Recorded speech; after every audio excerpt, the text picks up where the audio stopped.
Hello friends, welcome to Universe of Naruto X. If you love Naruto What If stories and anime explanations, don't forget to subscribe to the channel. Now let's begin today's story. Sighing softly, the redhead placed a gentle hand upon Haku's shoulder.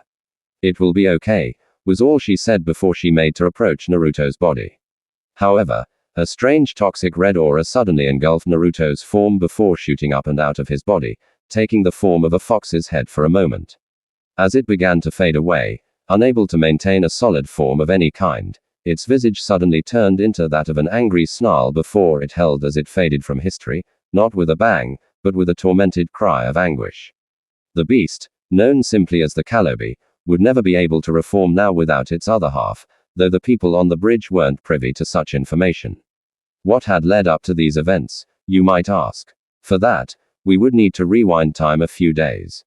It all started when, flashback 2 days ago, Na slumped over, his head impacting the dinner table with a groan. He was absolutely exhausted from attempting to master that damn tree climbing exercise. He was getting progressively better at it as time went by, but it was still hard as hell trying to get a proper grasp on his chakra. He had so damn much of it that it was damn near impossible to rein it all in and get the fine tea. Na was about to say something to his sensei when they heard a knock at the door. Kakashi Team 7's sensei approached the door with a kunai ready to be drawn and used at the ready. Slowly opening the door, his eye widened slightly as he saw a familiar group waiting outside. Letting him inside, he returned to his seat and I smiled at his team. Well team, it looks like our backup has finally arrived. Before anybody could say anything, Naruto beamed at the group and exclaimed, Rush-chan Gramps sent your team. Hell yes, the redhead, now identified as one Rias-Grimmery, giggled and smiled dearly at Na. It's good to see you again, Naruto-kun, she said sweetly before approaching the team. Hokage-sama sends his regards. We would have been here sooner, but the council held things up for a while. It would seem they were hoping for a certain friend of ours to die on this mission. How shameful. Kakashi sighed and rubbed his forehead somewhat aggressively. Of course, they would do that. Why Sensei sacrificed himself for such selfish, small-minded people is beyond me. The cycloptic Jonin said with a groan, regardless, you're here now. I'll brief you on the situation we're currently faced with, and then we can go about figuring out a plan. By my estimate, Zabuza will be fully recovered and ready to fight again in a couple of days. We need to use that time wisely. Sakura frowned as she looked between Kakashi and Roos. Wait, why would the council want one of us to die so badly that they'd nearly deny us any help? Na sighed and rubbed his temples for a time before he looked into his teammates' eyes. It's me they want gone soccer awaken, and before you ask why explain everyone deserves to hear this. Sighing sadly he leaned back in his chair and closed his eyes. I'm a gentry, there are 9 of us scattered throughout the nations, we each have a BJU sealed within us, myself have the Kayabi no Yoko sealed. Within Migakaka has the Ikibi Kuraja has the Sambi and the Akubi Kumogakaka has the Nibi and the Hachibi Awagaka has the Yandi and the Gobi. And finally, Takagaka has the Nanabi. Scowling now, the whiskered teen, 15 years of age, continued, I'm not entirely sure how it is with the other Vi Klages, but I haven't been treated very well because of my status as a gentry. I've been abused in a variety of ways, not the least of which is attempting to kill me on my birthday. I've been charged triple, sometimes quadruple price for items I need to survive. And even then, they usually only want to sell me rotten food, spoiled milk, stuff like that. That's kind of the reason I visit Ramen Ikyaku so often and eat so much ramen. They give me a slight discount and keep me fed when the village would rather I just die. Sighing softly, he shook his head and said, there are others that say we gentry are only weapons to be used as those in charge see fit. They think we gentryki shouldn't be treated equally to regular people. We aren't supposed to think and feel for ourselves. That Danzo Shimura prick is the prime example of that kind of. Opening his eyes again, Naruto looked at Sakura to see she was stunned to the point she had tears streaming down her cheeks. He hadn't meant to make her cry for him, though he wouldn't admonish her for it. Sasaki, on the other hand, merely scoffed and treated Naruto poorly once again. Before he could say anything, Sakura threw her arms around him and hugged Naruto tight. I'm sorry. I'm so sorry. The blonde sighed and tentatively wrapped his arms around Sakura, gently running his fingers through her long pink hair. It's okay, Sakura-chan. You didn't know. I didn't mean to make you cry either. The pinkette shook her head and looked him squarely in the eyes. That doesn't excuse what I did to you all this time. If there's any way I can make it up to you, she started to say, only for Naruto to raise his hand and smile at her kindly. No need for that. Just be yourself around me and I'll be happy with that. Now here, Naruto looked at Ria's team and couldn't help but smile. The redheads team consisted of a few fellow females and a few guys. These included a beautiful Ravine by the name of Akenahima, a pretty boy with blonde hair by the name of Udokiba, a young-looking boy named Gasper Vlati that frequently read always cross-dressed, making himself appear to be a girl, and a unique young woman that often spoke in a monotone voice when around others by the name of Kenako Tuju. Akano was slightly taller than Roos and had a slightly bigger bust. She was incredibly beautiful, but Naruto always got a weird feeling from her and tended to keep his conversations with her brief, usually claiming he was in a hurry just so he could get away. He didn't quite know why this was, but he trusted his instincts and they were screaming at him that something was just not right with the girl. Gasper was, in a word, beautiful. Yes, he was a male and was likely attracted to women, but with the fact that he dressed in girls' clothes and looked damn Udinam made it so that the word beautiful was absolutely perfect for him. Gasper had platinum blonde hair and pretty violet eyes. Oddly enough, he also had pointed ears, but nobody ever seemed to comment on this fact. Weird. Ka was, in simple terms, a pretty boy. However, unlike Sasaki, Ka was very kind to pretty much everybody and actually got along well with his many fangirls. He was a pretty charming guy and Na got along with him rather well. Kenio was definitely Naruto's favorite amongst the bunch. However, she was slightly shorter than Gasper with white hair and golden eyes. She always had a bored or uncaring look on her face in front of other people, but around Naruto, she always seemed to smile, which definitely made him feel special. They got along wonderfully, and if Na was being honest with himself, he had a small crush on her. Despite knowing them for years, Na had definitely noticed something strange about them. None of them seemed to age, which honestly perplexed him.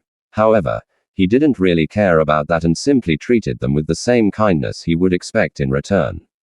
Golden rule everybody. The Hokage oftentimes called Ria's team a specialized team that he'd send out on only the most extreme missions that demanded their presence. Otherwise, he left them to their own devices, allowing them to come and go and do as they please. The only other team he knew about that were treated similarly was Sona Citri's team, which was pretty much twice as big as Ria's team. Smiling at his friends, Naruto said, "Now that you're here, I think it's time that I revealed something. I believe I encountered Zabuza's accomplice yesterday in the forest. She hid it well, but the way she moved and the little things she'd say and do made me believe that she's a kunoiki, and a why skilled one at that.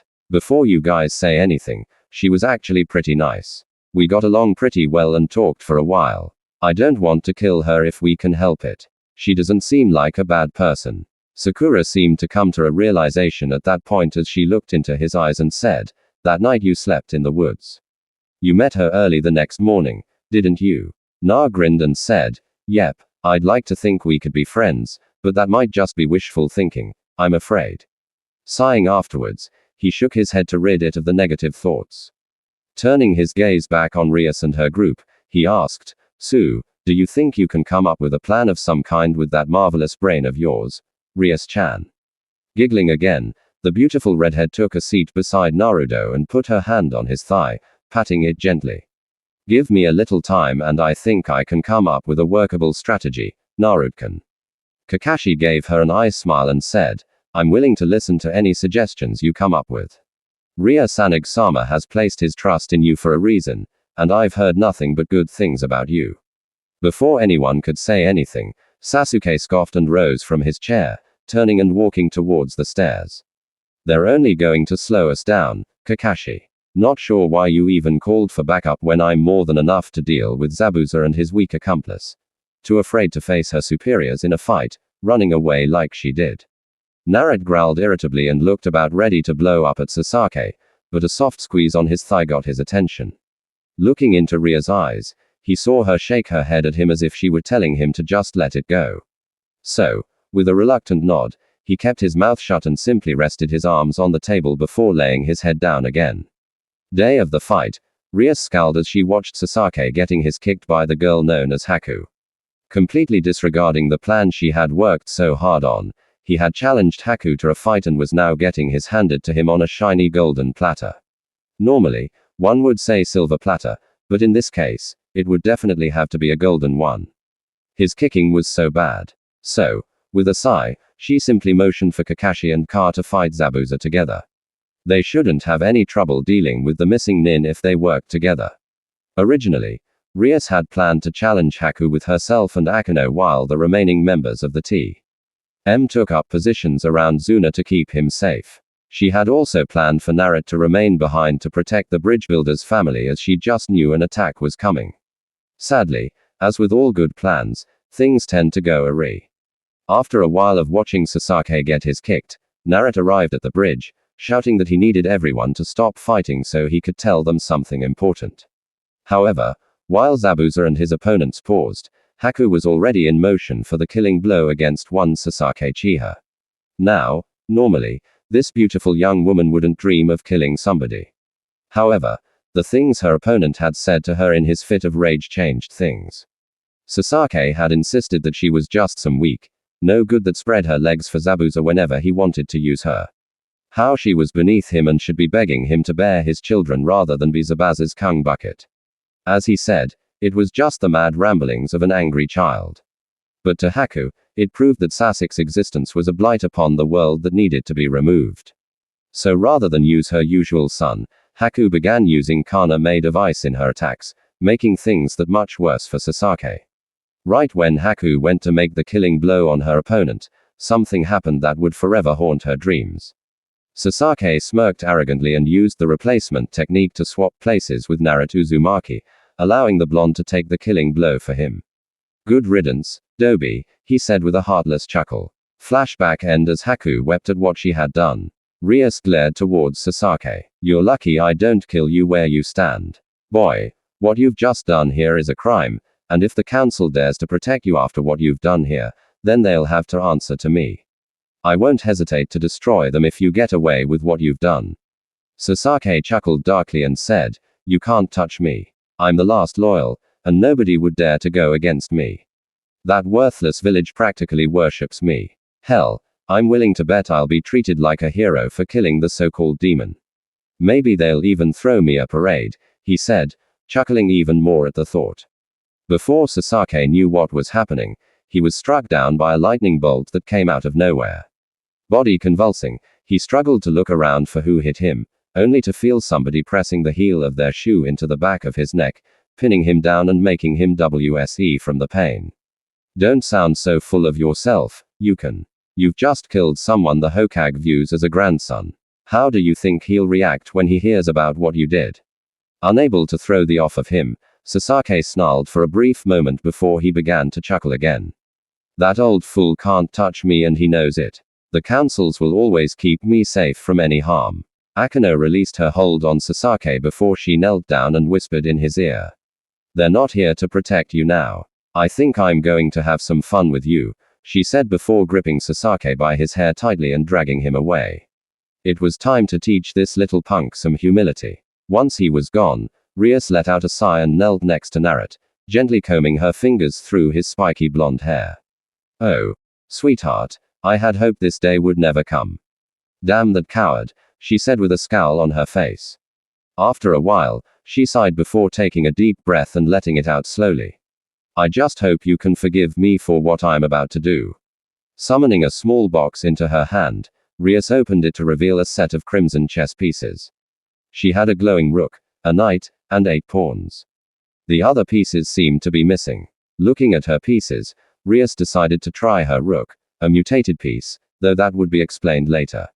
She considered using a few of her pawns on Naruto, or perhaps even making him her knight, but something told her that the rook piece would fit him the best. The improved strength and defense would prove quite beneficial to him and would likely put his strength on par with that of Sun Unit Senja's tech. Neek, if not greater. Na was already an agile, quick-moving person, so the rook's downside of lacking speed would mostly be negated, or it would be such a minuscule difference that Na likely wouldn't notice it at all. Holding it over Na, she was pleased to see it react to him. Setting the glowing piece upon his chest, she held her hands over his form and began to chant what sounded like a spell of some sort. Haku, who still had tears in her eyes, watched curiously, wondering what this woman was doing. Did she think she could revive the dead or something? Once Ria's chant had ended, they watched as the chess piece sunk into Naruto's body.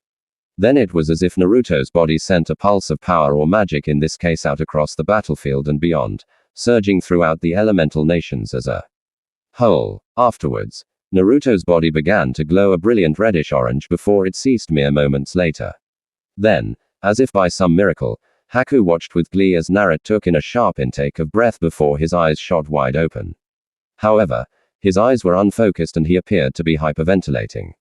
Seeing this, Ria smiled softly at him before she cast a sleep spell over him, sending him into the sweet embrace of dreamland.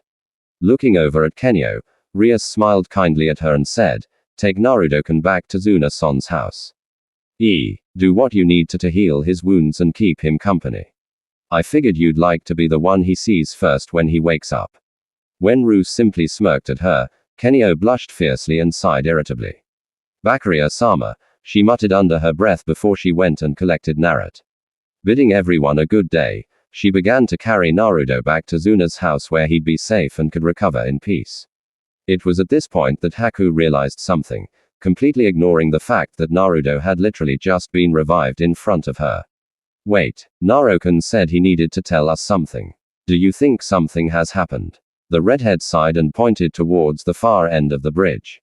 "I'd say that's probably what he wanted to tell us. Goto and his pigs are here," she said softly, though she felt like she'd choke on the words Goto and pigs. These people were sick, even by devil standards. Well, I guess the big bad demon is just a weak lil after all. You couldn't even kill one little brat, could you? How pathetic. I guess it's a good thing I had no intention of paying you two for your services. You see, it's just so much easier to do things this way. You kill them, I kill you. I get to keep my money. It's a win-win-win," God said mockingly before laughing as if what he said was the funniest thing ever. Zabuza scowled before turning his gaze back towards Ka. "You boy, you're quite skilled. Once we've dealt with the rabble, I want to have a spar with you. See just how skilled you really are. I can tell you've been holding back on me." The blonde chuckled softly and smiled at Zabuza. "I did not mean to insult you, Zabuza-san. I rarely go all out unless it's absolutely necessary. I can tell you this though, my strength lies in my speed and maneuverability more than in my power. Enough of that, though. I do believe it's time we show this wretched vermin why it's a fool's endeavor to try and kill our kind. Would you like to have the first go, or do you want God for yourself while I cut down his forces?" Zabuza grinned sadistically and said, "Which do you think, brat? I'm cleaving my way to God and putting an end to that wretched pig. You go nuts on the crowd. I think they're feeling a little gutsy and need to be put in their place." With that, Zabuza chuckled and charged forward, cleaving a path through the small army of thugs as he made his way towards God. Ka sighed and shook his head in amusement. "Very well, I suppose I should show just why I should be feared." Holding out his hand, he focused on his power and summoned a vast assortment of blades that sprung up all over the bridge, piercing through the vast majority of the mob. Those left alive were terrified at what they had just witnessed. Chuckling sinisterly, Ka discarded his current sword in favor of grabbing two rather unique blades, one that lit alight with flames, the other surrounded by razor-sharp ice that seemed to be radiating a cold energy. "Let the dance of death begin," he said casually as he vanished in a burst of speed, slicing and dicing his way through the army of thugs. Kakashi simply chuckled as he covered his sharing eye once again. He knew that the two of them didn't need his help to finish the job. So instead, he turned and began making his way towards Zuna. Upon reaching him, he patted the bridge builder on the shoulder, and I smiled at him. "Looks like your country will be just fine. Now stay here with the troops while I go deal with Sasaki." Zuna simply nodded as he returned his attention to the massacre ahead of him. He was too stunned to look away unless absolutely necessary. The gore, the blood, the everything. It was all just too damn much to deal with right now. And he didn't even want to think about that girl reviving the deceased Naruto the way she did. Since when could ninja techniques do something like that? Or was it some kind of crazy magic? He had no idea. All he wanted right now was to sit down with a giant bottle of sake and drink until the crazy stopped affecting him. As he made his way into the woods outside of town, Kakashi was running through all the different punishments he could inflict, peeping some ideas, choosing others that might be appropriate, and so on. When he finally found Sasaki, he blinked a couple of times as he tried to comprehend what he was seeing. Okay then, he muttered. Akano smiled sweetly at Kakashi and motioned towards her unwilling play toy. Hello there, Kakashi-san. How nice of you to join us. Is there something you needed with UK-chan here? Kakashi sighed before looking blankly into her eyes. I came to deal with Sasaki, but it seems you've already done quite enough. I don't think there's anything else I can do to him to make him get the message that he's in deep. The Ravene giggled and said, oh, don't worry.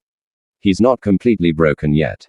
Chan's pride seems to be hanging on by a sliver. He just refuses to give in no matter how much I put him through. He's quite stubborn that way, I suppose. The cycloptic Jonan nodded in understanding before he approached Sasaki and looked him over. So far, it looked like he had hot wax burns all over his body after Akano apparently stripped him, tied him to a tree, and started her torture. She had whipped him for a while with a cat 9 tails, leaving several long gashes in his skin. It looked as if she had broken his fingers and toes, judging on how the majority of them were bent in a rather painful fashion. He was sure Akano had done even more to torture the little bastard, but he didn't want to think on it any more than he already had. So looking down at Sasaki, Kakashi thought over what he should say and do to get through to Sasaki. After some time, the John sighed and gripped Sasaki by his hair hard and forced him to look up into his eye. Here's what's going to happen, SAs. I'm going to put you through hell every day we're here.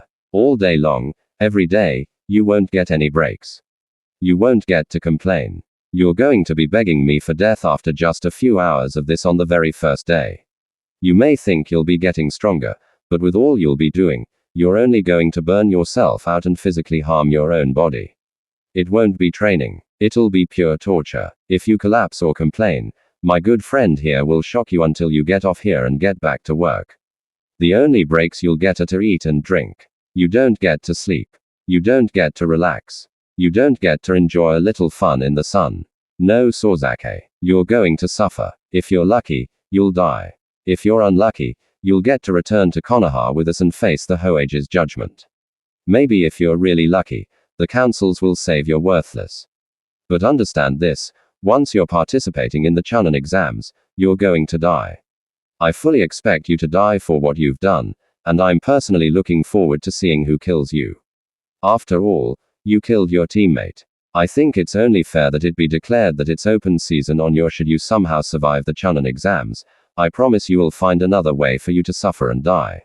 You should remember what I said that first day. Sasaki Uchi, do tell me what were the words of wisdom I imparted on you that day. Despite the fact that he couldn't see out of either of his eyes at the moment after what Akano had done to him, Sasaki simply smirked in Kakashi's direction. I don't know. Maybe that you're a pathetic teacher and bet on the wrong horse. Kakashi sighed and shook his head in disappointment. You're trash. Sasaki Uchiha. Plain and simple. Those who abandon a mission are trash, but those who abandon a comrade are worse than trash. So, no, I was being too kind. You're lower than trash. You're not even worthy to be called a worm. That would just be insulting to those cute little things. No, there's no word to describe how low and pathetic you are. From now on, you're my Sasaki Uchi. By the time we get home and you're allowed to rest, I will make you loathe my very being. Your pride will be crushed and you'll be a sobbing mess on the ground crying for mommy and daddy to come save you. Only they won't. And you want to know why that is. It's because they're dead. Dear brother did the world a favor and killed all your clansmen, women, and children. Too bad about the women and children bit, but what's done is done, I suppose. Now, stop lying there and get to moving. I don't care about the state you're in. You're going to work buck and humiliated until it's time to leave. Chop, chop. Sash scowled and would have likely thrown a punch in outrage at his teacher, but he had yet to be released from his restraints. When Akano finally let him free, Sasaki attempted to attack her first, only for her to press 2 fingers to his forehead and shoot more electricity through his body, causing him to collapse to the ground, convulsing and screaming in agony. Kakashi simply smirked sadistically down at the punk and said, tick tock times a sash. Get off here and start giving me laps around the island. You don't stop until I say you can stop. If you complain even once, Akenosen here will zap you. If you stop to take a breather, Akenosen will zap you. Now get going. Not wanting to get electrocuted again, Sasaki wiped his eyes for a moment until he could see clearly again before he took off running. As he did, Akeno giggled to herself and said, he'll never make it if he doesn't pace himself. Ooh. Seeing this side of you is just making me all tingly. Too bad you're not my type because we could have oh so much fun together. She teased. Kakashi simply chuckled as he began to follow Sasaki with Akeno by his side. The feeling's mutual, Akeno-san. You're a little much for my tastes. Great friend to have though, he said with an eye smile in her direction. Ah. You flatterer, she said teasingly. Ooh. He's already taking a break. Kazap, she exclaimed, making a lightning bolt shoot from the sky and strike Sasaki, making him collapse to the ground and convulsing once again. Up and at Himuk-chan were nowhere near done yet. All Sasuke could think in that moment was two simple words. Sadistic. 2 days later, Rias and her Purage, a collection of people reincarnated as devils via the evil peace system, bound to serve the one who changed them, were quite concerned about Na. For the past 2 days, he hadn't awakened once. They were beginning to worry that something was wrong, despite the fact that he was alive. Kenio had barely left his side, sticking to him like glue and waiting patiently for Naruto to awaken. If the situation wasn't so serious, the others would have teased her for it. When Naruto's eyes fluttered open and he let out a groan, Kiko's eyes widened and tears began to well up in her eyes. Without warning, she wrapped Na in a tight hug and held him tight. Na found himself blushing quite a bit as he slowly hugged her back, gently rubbing his hand in circles on her back. It's okay, Nico-chan. I don't know what happened, but everything's okay now. Neo leaned back and shook her head negatively. No, it's not. The Uchiha killed you, Naruto-kun. Ria-sama had to use one of her pieces to revive you.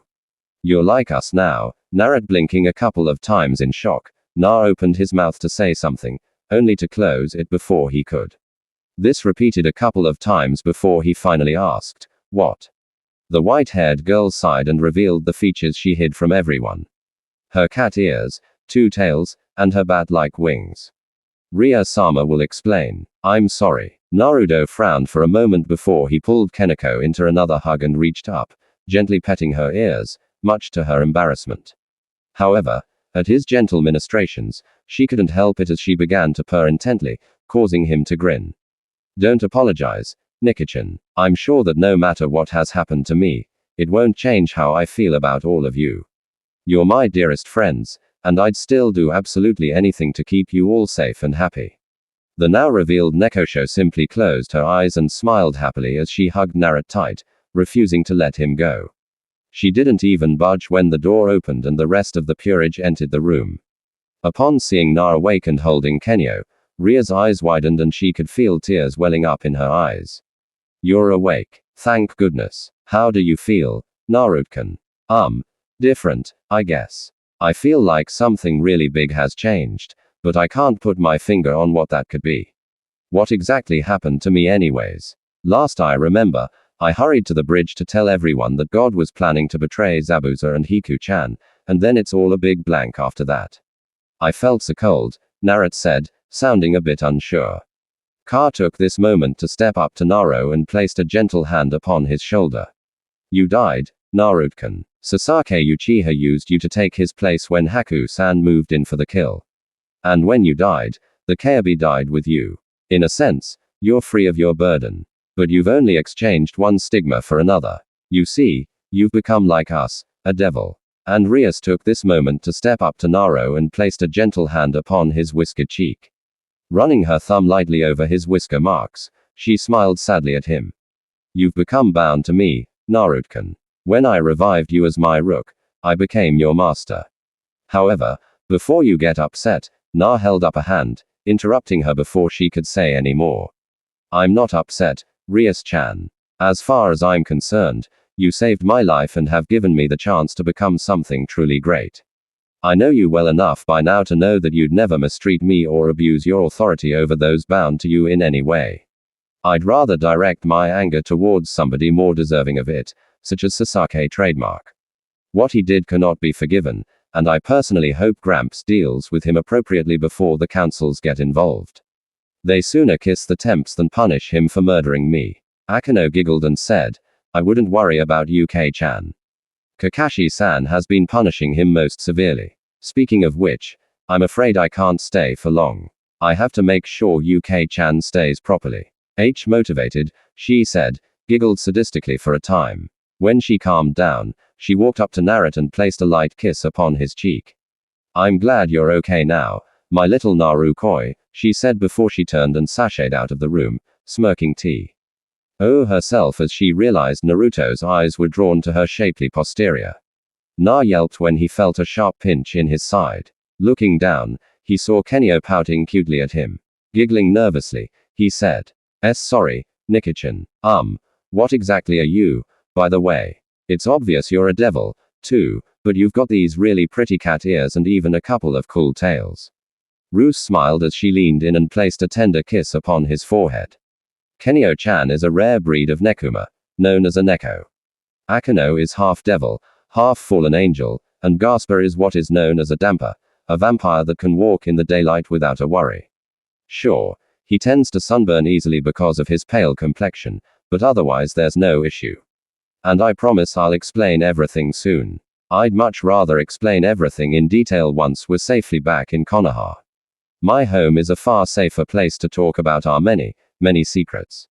For now, just know that you're a devil now, and with this change, you now have access to a variety of new and unique abilities, such as the ability to cast magic spells and using your wings to fly. The whiskered teen nodded in understanding for a moment. After a short while, he looked into Ria's eyes as one of his hands gently petted Kenyo's hair and scratched behind her ears, making the Nekosho nuzzle purr into his chest and purr contently. I trust you, Rias-chan. Though I do have a few questions I'd like answered now if it's at all possible.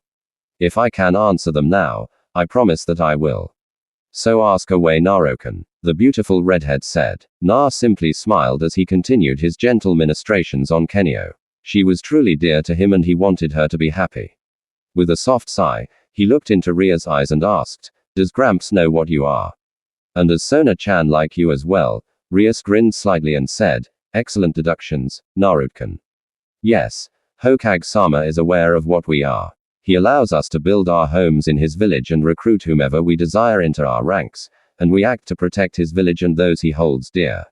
We play the role of his elite enforcers, exerting his will and passing judgment on the guilty.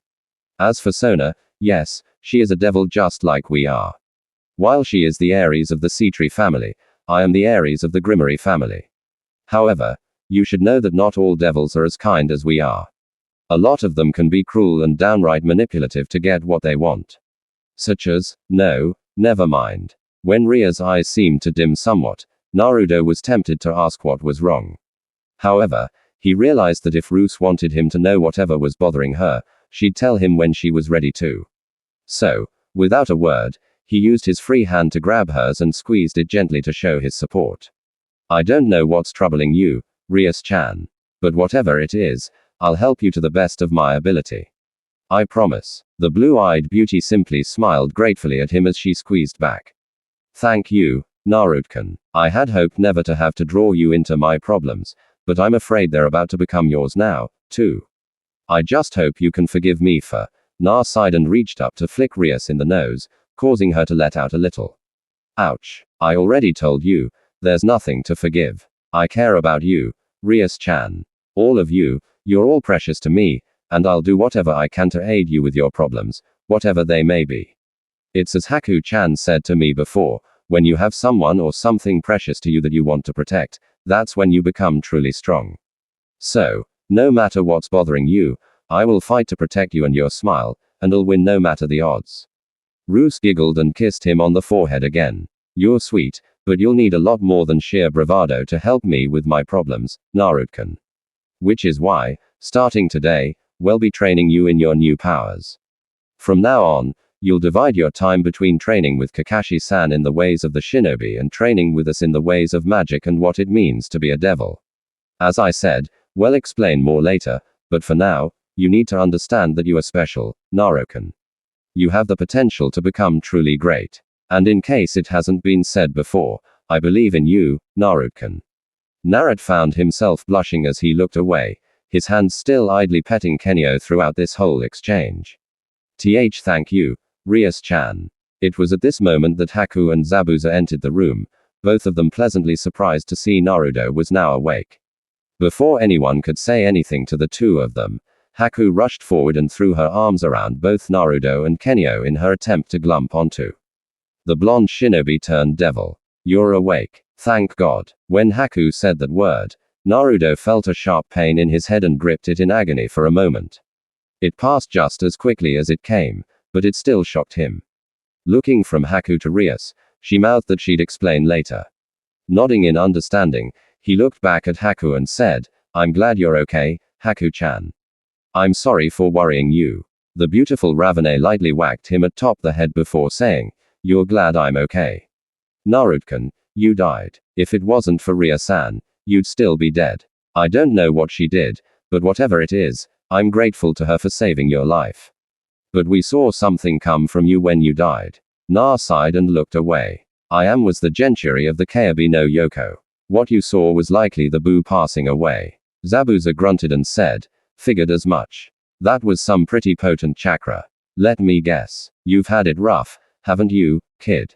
The whiskered teen chuckled and said, very. I'd say you have no idea, but I'm sure you and Haku-chan have been through your fair share of hell, too. Am I right? The swordsman shrugged and said, you could say that. Sure. Listen, kid. Haku and I are going to be going with you and your merry little band back to Konoha. All at her insistence, I assure you. Besides, Blondie there owes me a spa, he said, waving towards Car. Na looked at Car and chuckled a bit. Of course he does, he said amusedly. After a moment, he patted Haku's back and smiled at her. It'll be nice being able to see you more often, Haku-chan. But why are you so insistent on coming back to Konoha with us? Kenyo simply looked into Naruto's eyes and muttered, Baka, before nuzzling against him once more. It took a moment for Naruto to realize what she meant by that. When it hit him, he looked at Haku with a shocked expression on his face. Wait, do you? Haku blushed prettily at this and slowly nodded her head. I would like to get to know you better, Naruto-kun. You're the first person I've ever been able to call a friend. Na smiled at her and pulled her back into a hug along with Kenyo. All right, I can agree to that, he said. Good, 'cause I wasn't going to let you say no. Zabuza said with a chuckle. Later, when Naruto finally came downstairs, Sakura began to sob. As she tried to wipe away her tears, Naruto walked up to her and gently petted her hair. Hey, none of that now. The pinkid shook her head and said, but I saw you die. Sasaki. He gently lifting Sakura up out of the chair she was seated in. He wrapped his teammate in a hug and said, I know. Roos-chan and the others explained it to me. I'm sorry. If I knew he was going to do something like that, maybe I could have prepared for it or done something different. I don't know, but it happened and there's nothing we can do about it now besides hope he gets punished appropriately for his crime. Unless you still. Before Naruto could finish what he was saying, Sakura pounded her fist against his chest and glared into his eyes. No, after what he did, I see him for what he truly is now. That stupid crush on him died when you did. Let one of those other girls have him. Like Ino Pig or even Amy. I'm just glad you're okay. Thanks, Sakura. Awaken, I'm just sorry for worrying you like that. Tilting her head up slightly, he proceeded to wipe away her tears and smiled kindly at her. Now, no more crying. You're so much prettier when you smile. The emerald-eyed girl blushed and slowly nodded. Oh. Okay. Thanks, Na. Good. Na said before he took a seat beside her and looked at Tsunami. I'm sorry to do this to you, Tsunami-san, but I'm absolutely starving. Do you think you can cook me up something to eat, please? The kind-hearted woman smiled at Na and said, of course, you just wait right there. And Na, I'm glad you're okay. Me, too, Tsunami-san. Me, too, Na said as he sat there waiting for some grub. He couldn't help but wonder what laid in store for him now that things had changed in such a drastic way. Guess I'll find out when we get home. Ruse frowned as she looked Haku in the eyes. The redhead had taken her periage into the woods to begin Naruto's training. However, at some point during Naruto's training, they had sensed Haku's presence. They weren't quite sure just how much she had seen. Sighing, Rias closed her eyes and asked, "Just how much did you see?" "Enough," Haku said calmly. Looking hard into Ria's eyes, she said, "I knew something was different about you, but I didn't know just how different. Now that I've seen this, I have a request to make. Make me like you. I want to help Naruto-kun and protect him. If it means becoming like you all and having to retrain myself, I'll do it." Ria sighed and shook her head in mild disbelief. "You don't know what you're asking for. If I do this, you'll be bound to me and have to serve me as your new master. This conflicts with your current purpose with Zabuza-san. You cannot serve two masters. Yes, I would treat you well, as if you were my family.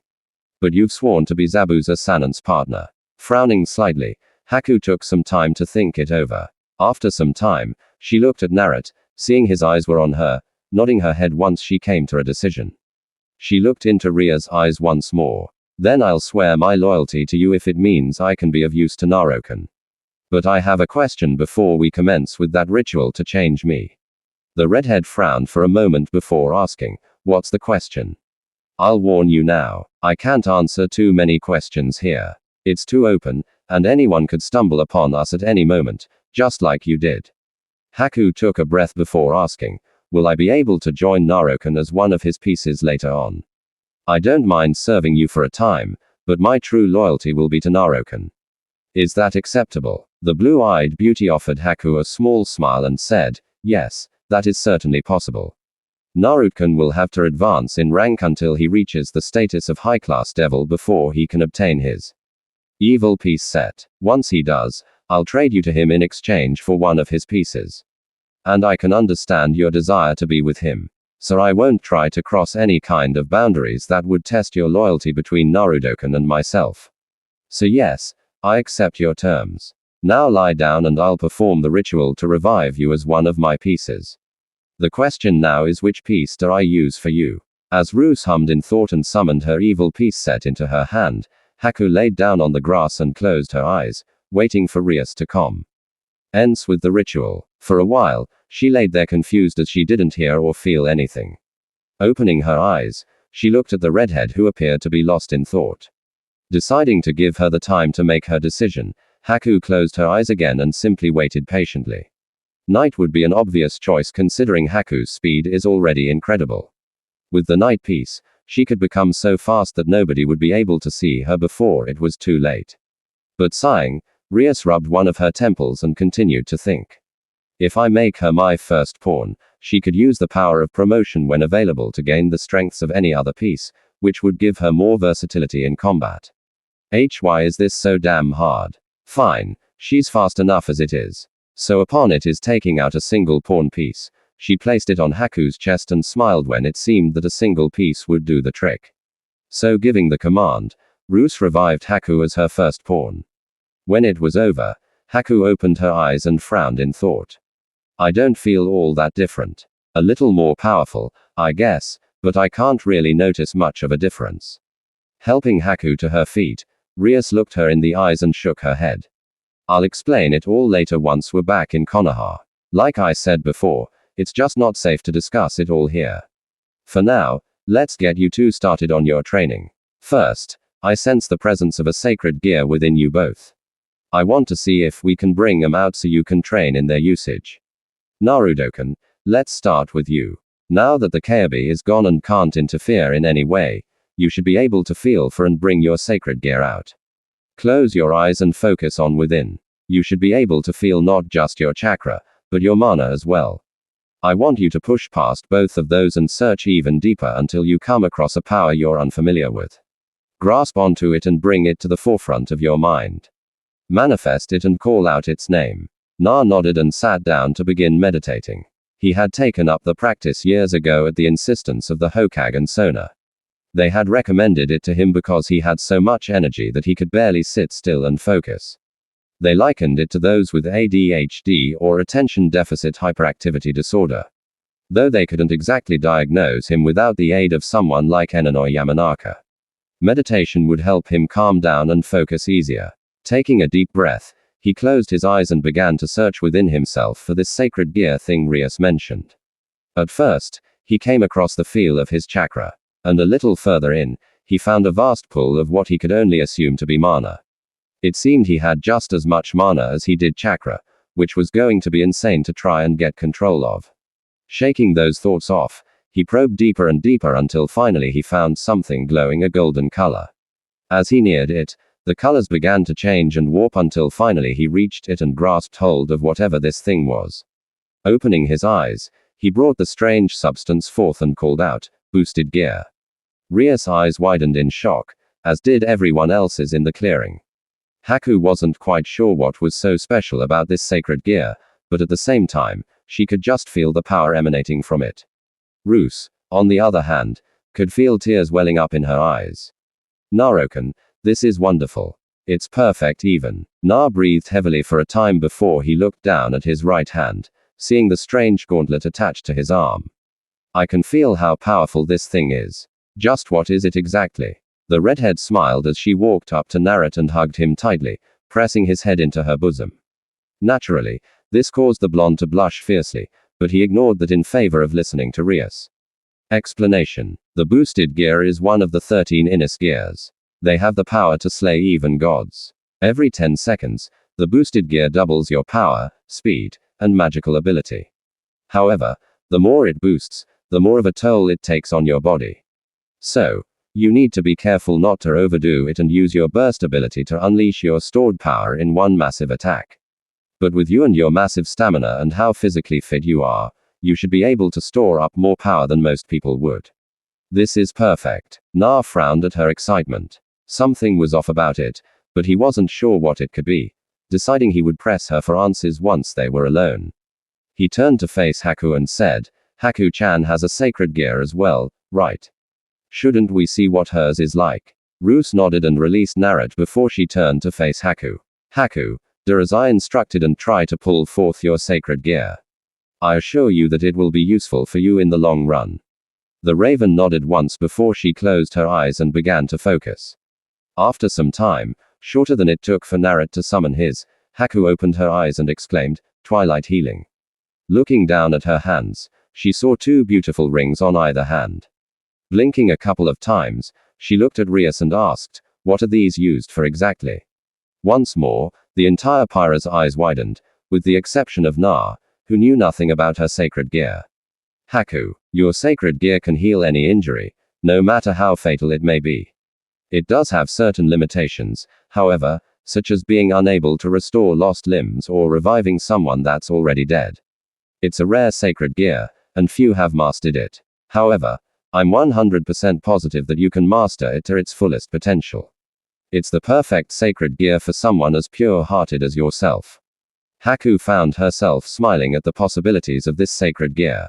Looking into Naruto's eyes, she said, "I will use the power of this sacred gear to protect and aid those dearest to me, such as you, Naruto-kun." Na smiled at her and blushed a little. "Thanks, Haku-chan. We'll become more and more powerful together until nothing can stop us." Looking at Rias now, he asked, "So, what kind of training will you have us do, Rias-chan?" Rias smiled as she took a step back and looked the two of them over. "First, I think we should get you 2 used to tapping into your mana reserves. Afterwards, once we see just how much mana you both have, we'll work on controlling it and teaching you some basic spells. For you, Haku, I think we'll start with healing magic. Naruto-kun, you're going to start on minor attack magic. Sound good?" They both nodded in understanding.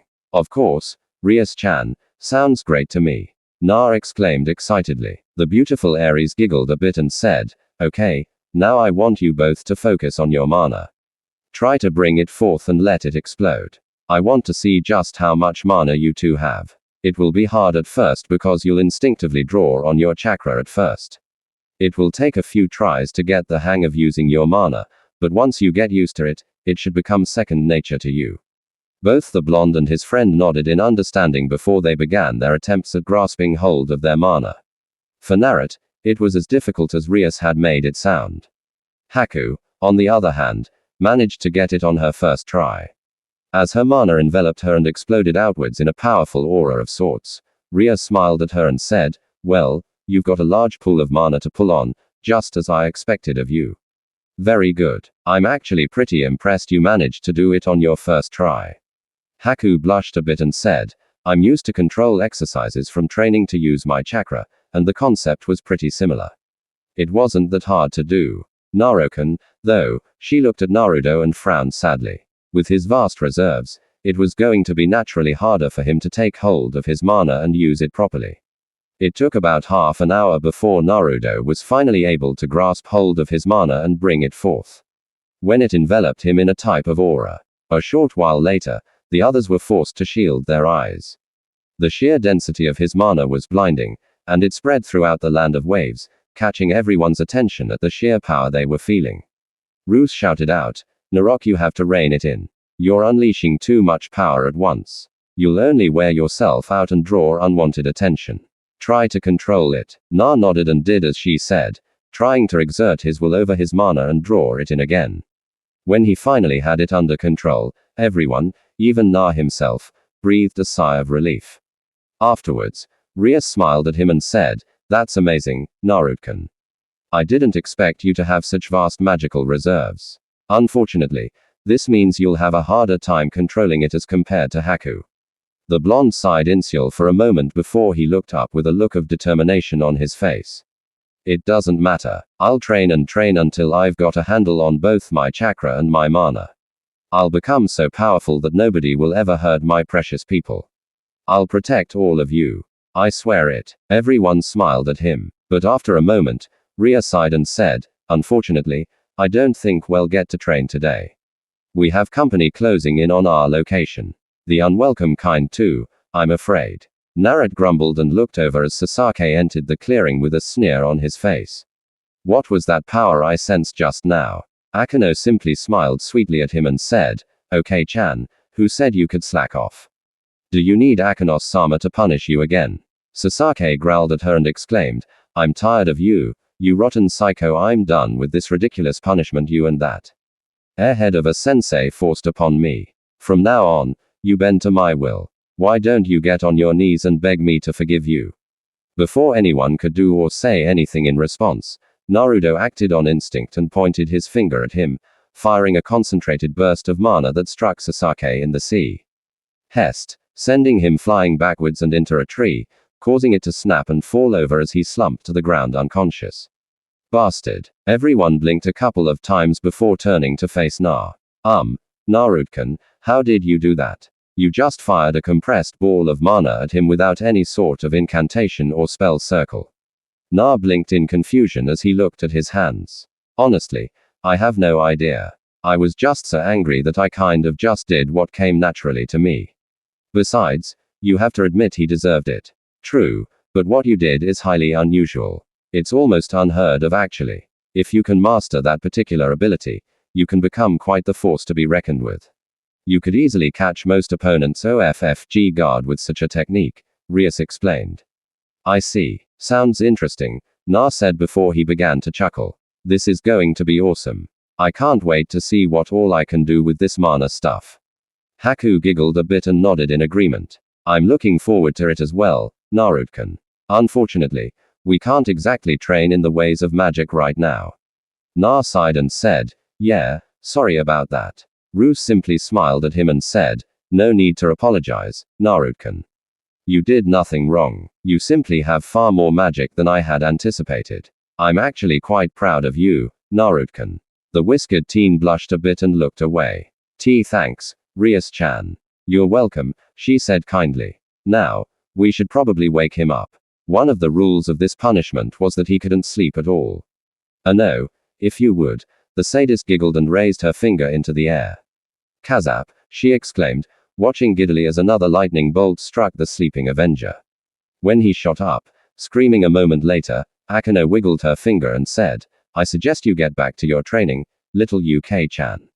Otherwise, I might just have to up the voltage on the next one. You might even die. Wouldn't want that now, would we? Sasaki growled. And instead of doing as he was told, he tried to charge towards Akeno to end her life. Sighing in disappointment, she struck him with yet another lightning bolt, causing him to collapse to the ground, screaming in agony.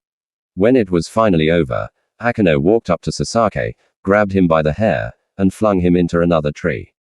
Glaring at him, she said, I said, get up and give me another 20 laps around the country. If you don't obey me, I'll inform Kakashi-san that you're being a disobedient brat, and he needs to deal with you appropriately. You may think you're hot UK-chan, but in this big wide world, you are nothing.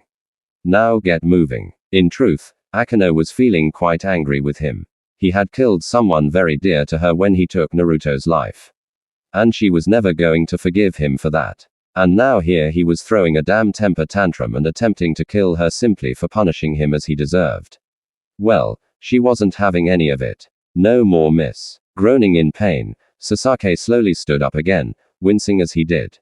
Without a word, he turned and began walking off to continue his training. Once he was gone, Akeno turned to face Rias and said, with your permission, I'm going to get in touch with Kakashi-san and make sure Sasaki stays properly motivated. Rias nodded and said, go for it. I'm tired of his attitude. I'm almost amazed he hasn't let go of his pride by now. He's just so arrogant and rotten to the core. He reminds me of him. It pisses me off. The various members of her peerage nodded in understanding with the natural exception of Naruto and Haku. Seeing their looks of confusion, Rias smiled sadly and said, I'll explain soon. I promise. Right now, it looks like we have some more company. Looking at where Rias was pointing, they saw Sakura walking up to them, looking somewhat shyly at them. Smiling at her, Na asked, what's up, Sakura-chan? Is something wrong? The pink-haired girl frowned as she looked around for a moment. Turning her gaze back onto Na after a moment, she said, I felt that spike of whatever it was. I was worried about you, so I came looking for you. Is everything okay? Na chuckled a little nervously and said, yeah, sorry. I was practicing a new technique and it kind of got out of hand. Nearly blew us all up. The others were impressed with how easily he lied about what he had done. Still, they turned their attention to Sakura to await her response. Sakura sighed and shook her head in exasperation. Offering her friend a smile, she said, just be careful, okay? I don't want you to get hurt like that again. Of course, Awaken. I'll be more careful from now on. I swear, Na promised. Thanks, Na. So, what were you all doing out here? The pink-kid questioned curiously. Not much. We were trying to get some training in as well as discussed some things, but then Akenda screwed up on that technique and used a scene. Then, well, Sasuke showed up and pissed us off. Akenakan chased him off after he made threats and attempted to attack us. I swear that bastard's a real pain in the Narad grumbled out, Sakura sighed, and shook her head again. Of course, he did. I'm beginning to wonder if they ever gave him a psyche eval. I highly doubt he'd pass a test like that, nor would he have ever been allowed to become a shinobi of Konoha if they had just bothered to check something like that. Then again, Narad nodded, understanding where she was going with this line of thought. The councils probably worked their magic for him and made it so nothing could potentially ruin Sasuke's career before it could even get started. They love kissing his. Too bad for them. UK-chan isn't attracted to anyone at all and can't get it up. Otherwise, he'd be able to give them all what they want. Despite herself, Sakura couldn't help but giggle at that and nodded her head in agreement. Shame for them, I suppose. I mean, how is he ever going to restore his clan if he can't get it up for anyone? I swear if he could make a solid clone of himself, he just might be able to get it up then. But even then, I doubt it would be possible, she said, giggling even more. Afterwards, Naruto's eyes widened a bit as he tried to comprehend the fact that Sakura had just dissed Sasuke. After a moment, though, he began to chuckle. Afterwards, it turned into full-blown laughter. When he finally calmed down, he wiped a tear from his eye and said, Sakura-chan, you are awesome. I'm glad you've changed, Sakura-chan. Sakura simply smiled at him and said, me, too, Naruto-kun. Me, too. 2 weeks later, during the past couple of weeks, Naruto and Haku had trained hard in the use of their mana, getting the hang of calling it forth and using magic as well. Naru had learned a few minor attack spells, but he found that even if they were minor spells with his immense power, they became as deadly as a higher level spell. Haku, meanwhile, had learned a few minor attack spells, but her main focus was on healing spells. She would practice these spells by healing Naruto after his spars with Ka and Kenyo. Naruto had also trained alongside Sakura under Kakashi. They were taught the water walking exercise, and he had even taken the time to test their chakra affinities. They found out that Naruto had a strong wind affinity with minor affinities for fire and water chakra natures. Sakura had a strong earth affinity with a very minor affinity for wind. So, he had gotten them started on the first steps to mastering their affinities with what knowledge he had available. They had been practicing on leaves as they tried to get the hang of things. Kakashi had also taken the time to instruct Sakura in the effort to increase her chakra reserves.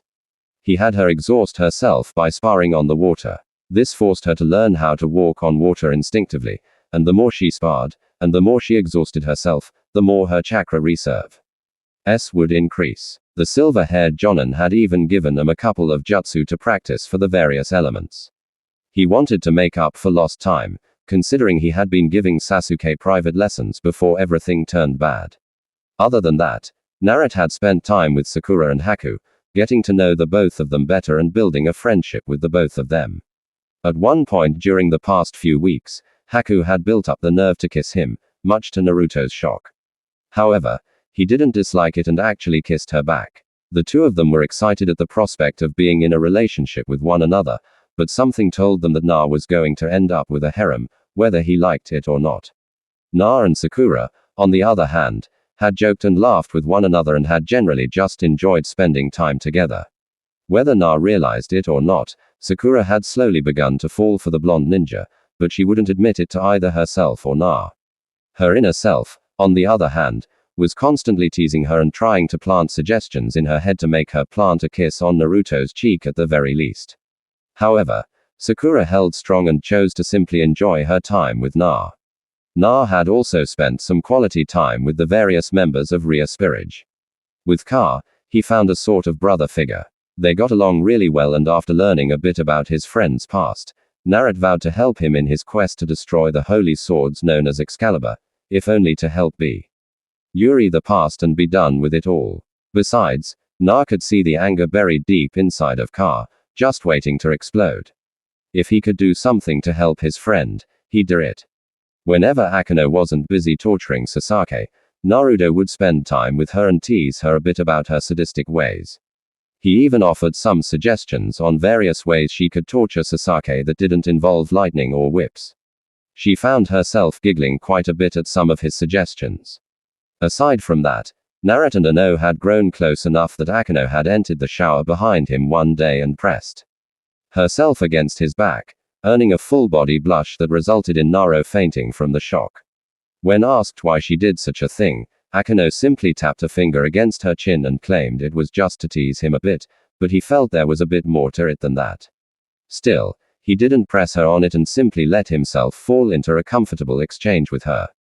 When he spent time with Gasper, he had taken the damper clothes shopping and even helped him pick out some cute dresses to wear. Was it a bit odd to help a guy choose girls' clothing to wear? Maybe, but Naruto wasn't bothered by it. He just wanted Gasper to be happy, and if he could help bring a smile to his friend's face, then it was all worth it.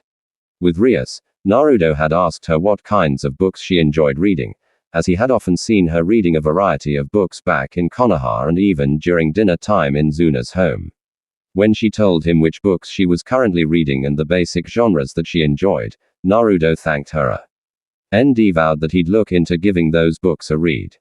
Something very few people knew about Naruto was that he actually enjoyed sitting down with a good book and reading for hours on end. It was relaxing and he could easily immerse himself in the fantasy world of the books he'd read. Finally, with Kenyo, Na had taken her on a few dates, if you can call them that. They had strolled through town and the countryside holding hands and talking. She had confided in Naruto about her sister, who had killed her former master and become a rogue devil. However, she admitted that something was strange about it, but she couldn't place her finger on what it was.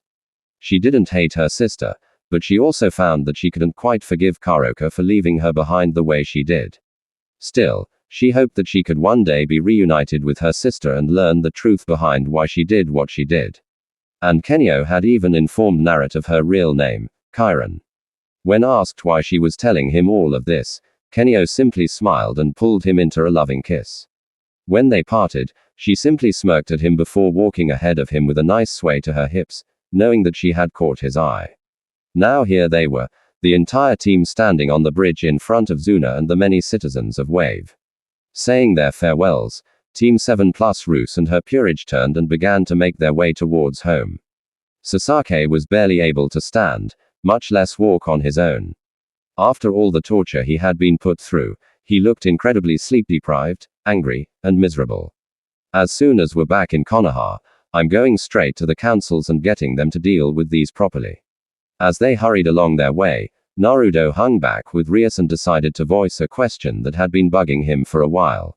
Looking around to make sure nobody was eavesdropping on them, he asked her quietly, "Nay, Rias-chan. I noticed when you were changing Haku-chan that you were missing one of your pieces, your other bishop. Does that mean you have another member in your peerage that we don't know about?" Roos simply smiled sadly at Naruto and nodded her head. "Yes, you'll meet her when we get back to Konoha. I promise." But sighing softly, she shook her head and said, "You'll see. Naruto, I just hope you can forgive me when you learn the truth." Na frowned for a moment before shaking his head. "I'll wait and see what you're talking about before I say or do anything. But I'm pretty damn sure that whatever it is, it won't affect our relationship. You're a dear friend, and I refuse to let anything change that." The redhead simply smiled at Na and said, "Thank you, Naruto-kun. I wish. No. Never mind." When Roos shook her head and began to frown, Na reached out and grabbed her hand, squeezing it gently. "Roos-chan, please talk to me. What's bothering you so much that you aren't telling me?" Roos could feel tears threatening to spill over and said, "My parents arranged for me to marry a member of the FX family. His name is Riza Finex, and he's a really horrible man. Women are like trophies or playthings to him. His peerage is full of women of various kinds, and he only values them as his slaves. Essentially, he wants me as a prize and would love to break me in body and spirit. If he has his way, he'll wreck my peerage as well, taking Akano and Neo as his slaves as well." And sighing, she looked Naruto in the eyes and said, "It wouldn't be good. I've been trying to find some way out of this blasted marriage contract, but my father has been fighting me every step of the way. Even Riza's parents and other family members can see how despicable a person Riza is, and don't blame me for wanting out.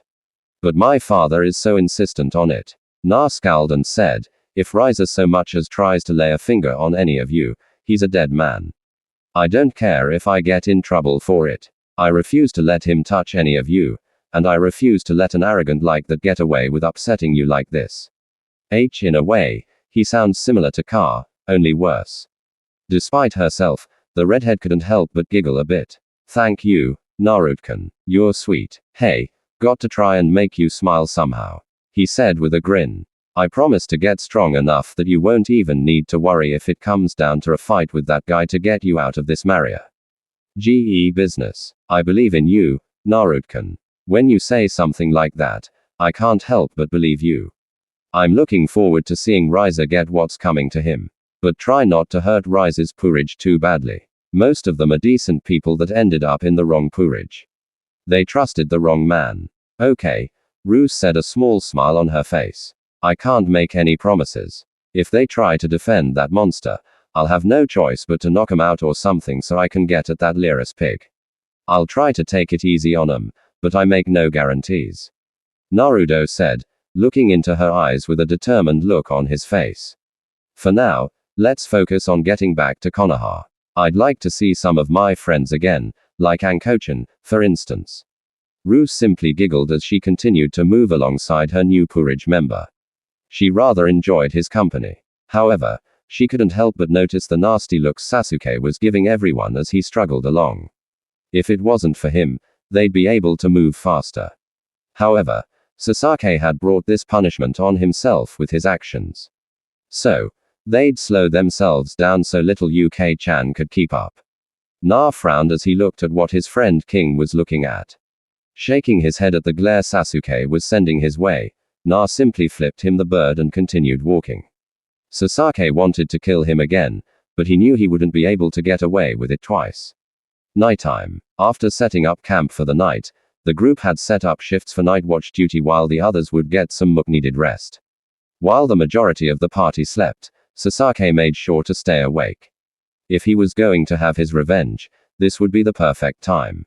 So, with Kana in hand, he approached Akino's tent in the cover of darkness. Slowly slipping inside of her tent, the Uchiha approached her and got ready to end her life for the humiliation she had put him through. However, the moment he went to strike, he felt something pierce his gut, causing him to collapse to his knees and drop his cane. Looking down, he could barely make out the fact that someone had stabbed him. Turning his head, he looked at the person that had inflicted such a wound on him, only to see Kakashi standing there with a bloody cane. Kakashi simply narrowed his eye and unleashed some of his killing intent upon Sasaki. I made sure not to strike anything vital. You were going to kill my dear friend Akino. I couldn't have that. Now, could I? You see, Sasaki, you're already in deep with me and soon to be in trouble with Hokage-sama. Just wait until everyone learns about you trying to kill a second comrade on this mission. If Hokage-sama doesn't strip you of your headband and have you jailed, then I'm going to make your life a living hell. Worse than anything I made you do in Wave. Is that understood? Sasaki snarled as he turned to glare fiercely at his sensei. He didn't even notice that Akino had woken up during Kakashi's lecture and was preparing to fry his. You and this put me through enough torture as it is. Once we return to the village, I'm taking this matter straight to the councils and they'll do something about all of you for the crimes you've committed against me. Oh, will they now? Akino's honeyed voice could be heard asking from behind him. Slowly glancing over his shoulder, the Uchiha wasn't prepared for what happened next. Gripping Sasuke's face hard, she dragged him outside and threw him into a nearby tree so hard a small crater appeared in the wood. Before he could react, she used her superior speed to get in close and punched him hard in the face repeatedly until the tree behind him broke and fell over. How dare you attempt to kill me, you rotten boy. First you killed Naruto-kun, my precious, precious Naruto-kun. And now you're attempting to murder me in my sleep. Obviously, you still haven't learned your lesson. I'm going to beat it into you now because I am tired of your now sit still and take your beating like a good little UK-chan. At this point, everyone had woken up and were now watching as Akino ruthlessly beat Sasaki until he was barely breathing. Hearing what he had tried to do this time was infuriating, but they knew the resident sadist had it well in hand. When he finally fell into sweet, blissful unconsciousness, Akino tossed him into the center of their camp and said, "Somebody heal him. I'd rather he not die until we're back in Konoha. I want to see the punishment he has to endure. And if he somehow gets off with a light slap on the wrist, well, they won't like what I do to little Yukon." Haku sighed, and against her wishes, she went about healing the rotten little punk. When he was fully healed, she stepped back and shook her head in exasperation. I really don't like this guy. None of us do. Haku Kakashi said, he's been spoiled silly, and the people of Konoha have sucked up to him so much that his ego has grown ridiculously huge. The councils will try to save him from being punished, but in the end, Hokage-sama should do the right thing hopefully. Ria sighed and shook her head. You know, he's going to go straight to the councils upon our return to the village. He'll tell his side of things and try to manipulate them into pressuring the Hokage to let him off the hook. A council meeting will be called damn near instantly, abusing their supposed authority, and it'll all erupt into chaos. We'll need to tell our side of things to Hokage-sama immediately so he can prepare to deal with everything accordingly. Na sighed and shook his head. I don't know what will happen. I just hope everything turns out okay. Everyone shared that sentiment, sincerely hoping that things wouldn't just take a turn for the worse when they got home. Konoha. Days later, upon signing in at the gate and preparing to venture to the Hokage Tower, Sasaki attempted to break off from the group so he could go straight to the councils. However, Kakashi gripped his shoulder painfully and said, "Where do you think you're going? Get your hand off me, Kakashi. I'm going to make sure you and the others are punished appropriately." Sasaki said, practically snarling at the silver-haired Jonin. I don't think so. No. We're dragging you before Hokage-sama so he can ensure that everybody knows the truth. Now come along, Sasake, Kakashi said as he began practically dragging Sasake along. The teenage Uchiha thrashed and screamed, but he couldn't get free from his sensei. As they walked along, the citizens were naturally upset at how the precious Uchiha was being treated, but they didn't do anything more than whisper about it amongst each other. When they finally entered the Hoage office sometime later, the large group stared hard at the Hokage.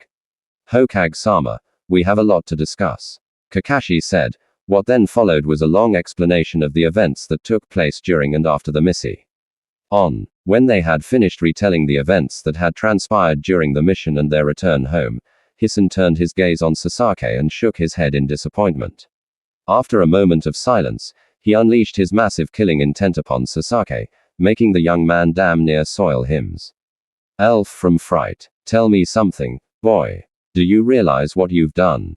Do you even care? Sasake was shaking as he replied, it did the village a favor. The Dobby should have stayed dead.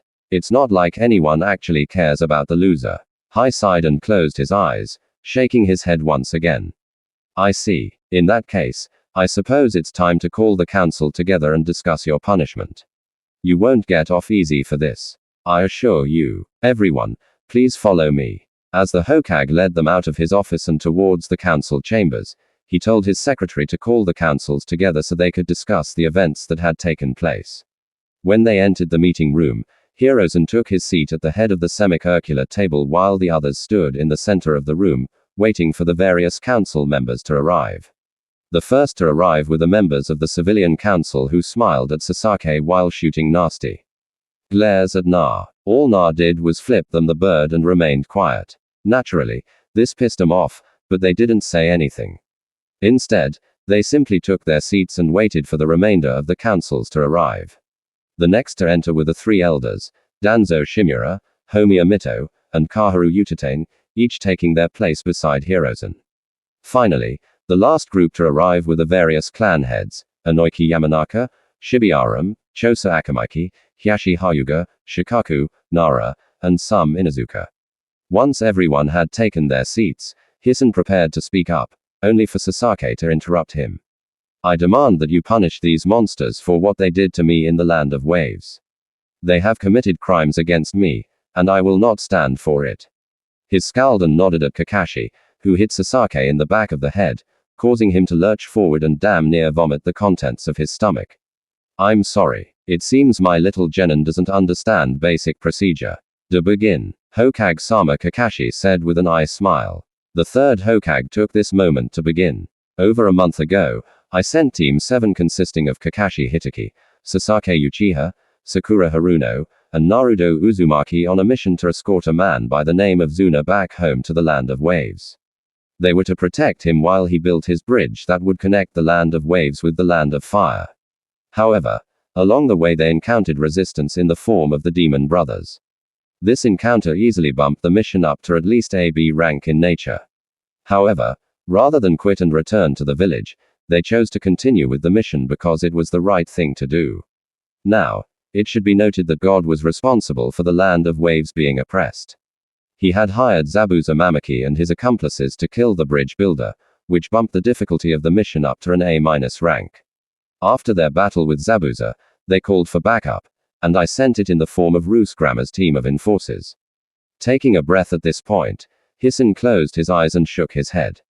Days after Roos' team arrived, a battle took place on the incomplete bridge in the land of waves.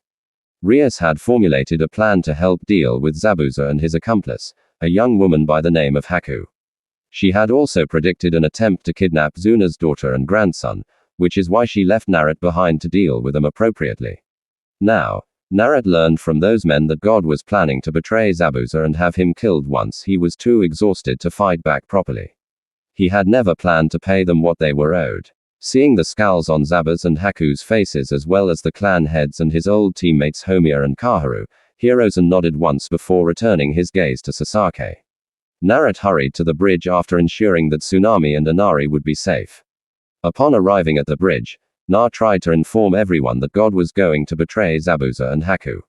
However, while the majority stopped fighting, Haku was already moving in for the kill on Sasake Uchiha. Sasaki, in an attempt to save his own life, used the replacement technique to swap places with Naruto Uzumaki. As a result, Naruto lost his life, and since most everyone in this room is aware, the Kyuubi died right along with him. Danzo's eye narrowed and he shot a fierce glare first at Na and then at Sasaki. Before he could say anything, however, one of the civilian council members spoke up. But wait, if the Dinar died, how can he be standing here before us?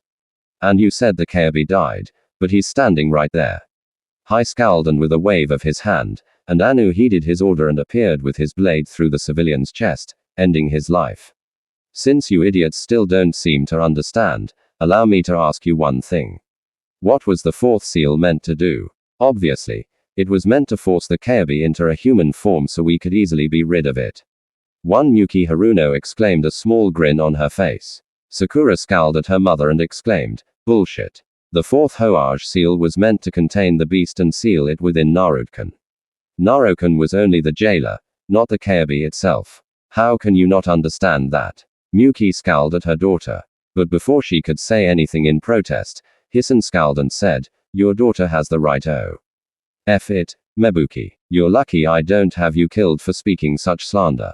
All Mebuki could do was sit there looking dumbfounded and furious. Seeing that she was going to be quiet now, he began to speak again. Because you're all wondering it, Rias used a technique known only to her and her friends to revive Naruto. No, I will not tell you what she did, nor will I allow any of you to harass her for answers. Just know that Naruto is now bound to her and has become a member of her team. Before he could continue, Danzo scowled and said, she should have just let him rot. Without the Kyuubi, he is worthless to us in the village. He has no purpose being here. As for the Uchiha, he should be punished to the highest degree for his crime. The Kyuubi was sealed within the boy so it could be properly used as a weapon to strike down our enemies, and now it's lost to us forever because of that stupid boy. Hai turned such a fierce glare on his old teammate and snarled out, you're a blind fool, old friend. Naruto was never meant to be a weapon. He was to be treated as a hero for holding the Kyuubi at bay all this time, but you and the civilians made damn sure his life was utter hell in this village. Don't think I didn't know what you had planned, Danzo. The only reason I have allowed you to live this long is because you still served a purpose. I'm beginning to think you can no longer be of any use to this village. Don't push your luck any further than this. Danzo's eye widened slightly as he looked into Hirozen's eyes. It wasn't hard to tell that Hirozen had very little patience left to give for him. So, the old warhawk went quiet, not wishing to push his luck any further. Once Danzo had been sufficiently silenced, Hiazen looked down at Sasaki and said, Danzo has one thing right. Sasaki Uchiha needs to be punished for the crime he committed. But more than that, on the way back to Konoha, he attempted to murder a member of Ria's team, Akano Himehime. He was stopped by Kakashi, but the attempt was still made. Now, I'm open to suggestions on what should be done to punish this foolish boy for his transgressions. I already have a punishment in mind, but I'd like to hear your suggestions. Partly because I want to see just how far you idiots will go to protect him, he said, and then thought to himself. The civilian's initial reaction was to argue that Sasaki had done the right thing and that there should be no punishment. However, they realized that Sasaki had committed at least one crime, attempting to kill Akano. Miyuki, acting as the spokesperson for the civilian council, frowned as she said, Sasuke was in the right. He was more important to the village than Naruto is. So for that there should be no punishment. However, he did attempt to kill someone loyal to the village. So before she could say any more, Hisan scowled at her and said, I've tolerated you and you're for long enough. Trying to protect a murderer is the last straw. Anu, throw the civilian council into the prison and to be sure to lose the key. It would seem we need to assign replacements, ones that won't be so prejudiced against our more loyal shinobi. The civilians naturally protested this action, but they were quickly silenced and were dragged away. Once they were gone, Hiazen smiled at his old teammates and asked, so, any suggestions? Danzo scowled at Sasaki and said, his chakra should be sealed and his sharing given to someone that could use them appropriately. He is not worthy of them, nor is he worthy of calling himself a member of our shinobi force. If you're so insistent on the Genturki, rather our ex-Genturiki being useful to us in some way, perhaps the Uchiha's eyes should go to him to make him actually prove useful to the village. Again, he scowled at Danzo and said, I warned you, Danzo. I won't warn you again.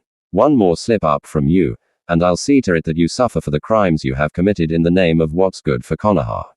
Do you understand me? The old war hawk scowled at this, but wisely chose to keep silent.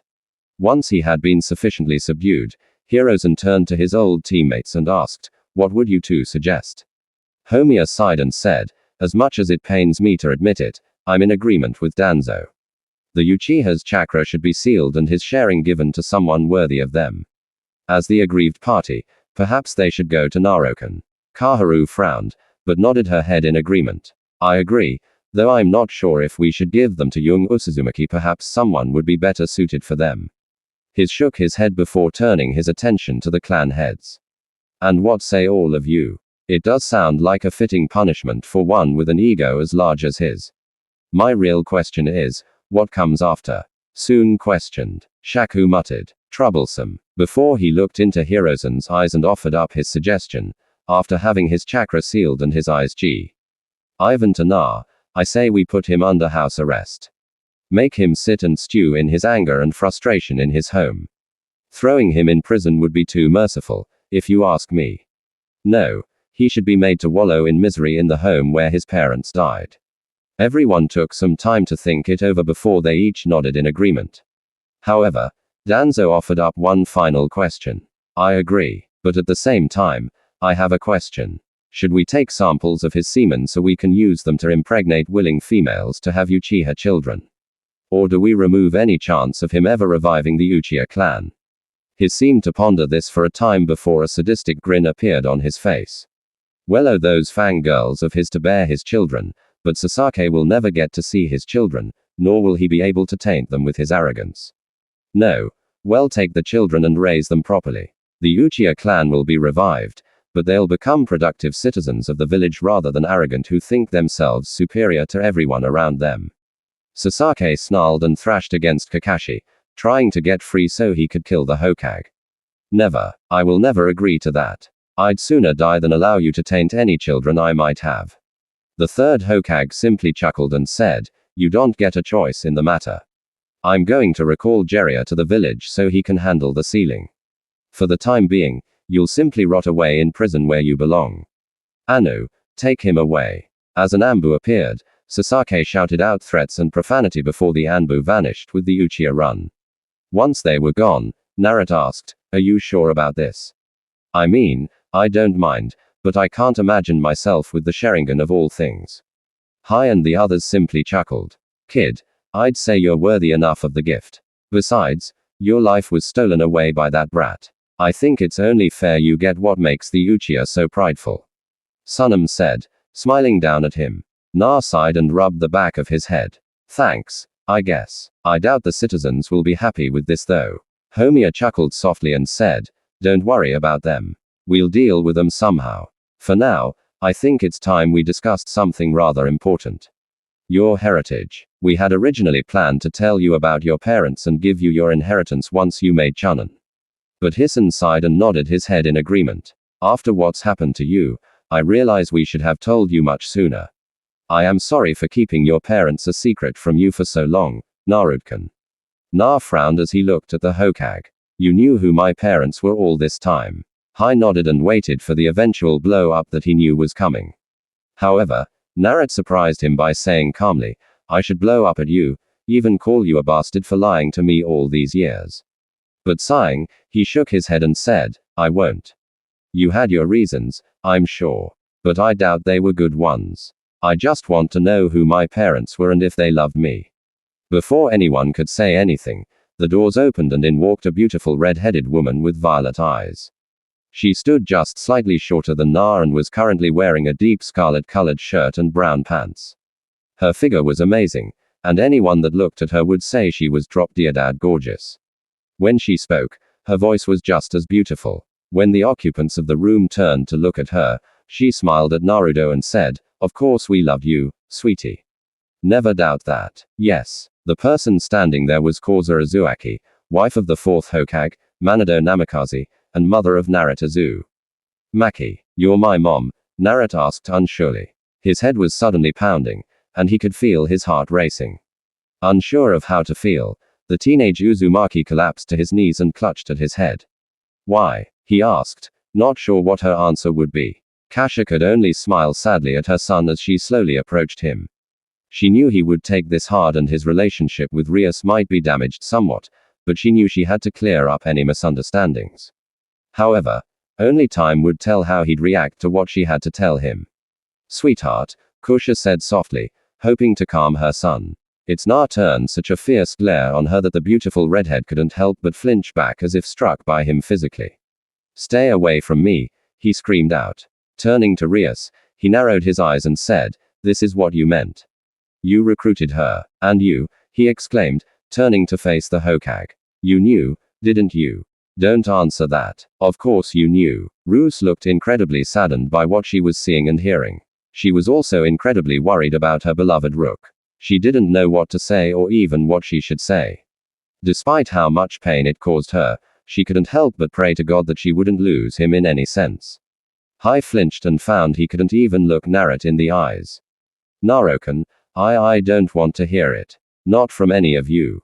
God damn it, the blonde exclaimed before he stormed out of the room, completely ignoring his mother and everyone else in the room. His head was killing him now, and he felt like he could throw up at any second. Once Naruto had left, Rias started to cry and fell to her knees, unable to bear the guilt and the shame at what she had done, depriving Naruto of his mother the way she had. All she could think at the moment was how she hoped her Naruto-kun would forgive her and they could go on being happy together. Just as she wanted, Kusha began to sob, unable to take the pain anymore. She knew her son would likely be upset, but she couldn't go against her orders. Taking a moment to think on it, she hung her head and thought, I should have just ignored them and gone to see my son. Manado, you stupid fool. And you, looking into the Hoage's eyes, Kasha glared hard at him and said, I never should have listened to you. If I had just ignored the orders given to me, my son would have grown up loved with people adoring him as it was meant to be. I'm going to find my son and be there for him to hell with all of you. Here is inside as he watched Kusha hurry out of the room to find her son. After a while of silence, he said, there is the matter of his inheritance to be discussed. I think he deserves what's his by right. I trust nobody's against this decision. The boy technically died. I say we take what was left to him and put it to good use. There is no reason to give the boy what's no longer his. Danzo said, a sneer on his face. Besides, it would be wasted on him. Before anyone could say anything in response, Ria's power flared damn near uncontrollably. Danzo would have said something, but he was soon struck by a condensed ball of Ria's power of destruction. When he simply reappeared a moment later, the crimson-haired beauty flew at him, not giving a that her wings were in plain view for everyone. Now, upon reaching Danzo, she ripped off his bandages, revealing to everyone what was underneath. The others looked on in disgust at what was revealed. What the hell have you done, Danzo? Hai exclaimed angrily. You abomination. Danzo simply scoffed as he dodged Ria's attacks to the best of his ability. I did what was best for Konoha. Old friend. Roos exclaimed furiously. All you ever think about is yourself. You're not some die-hard patriot you pretend to be. All you've ever done is what benefits yourself. Now die, you. The old man scoffed and was prepared to strike the redhead down, only to blink when his deformed arm fell from his body, hitting the ground at his feet. Glancing behind him, he saw Udo there, swiping the blood off his sword.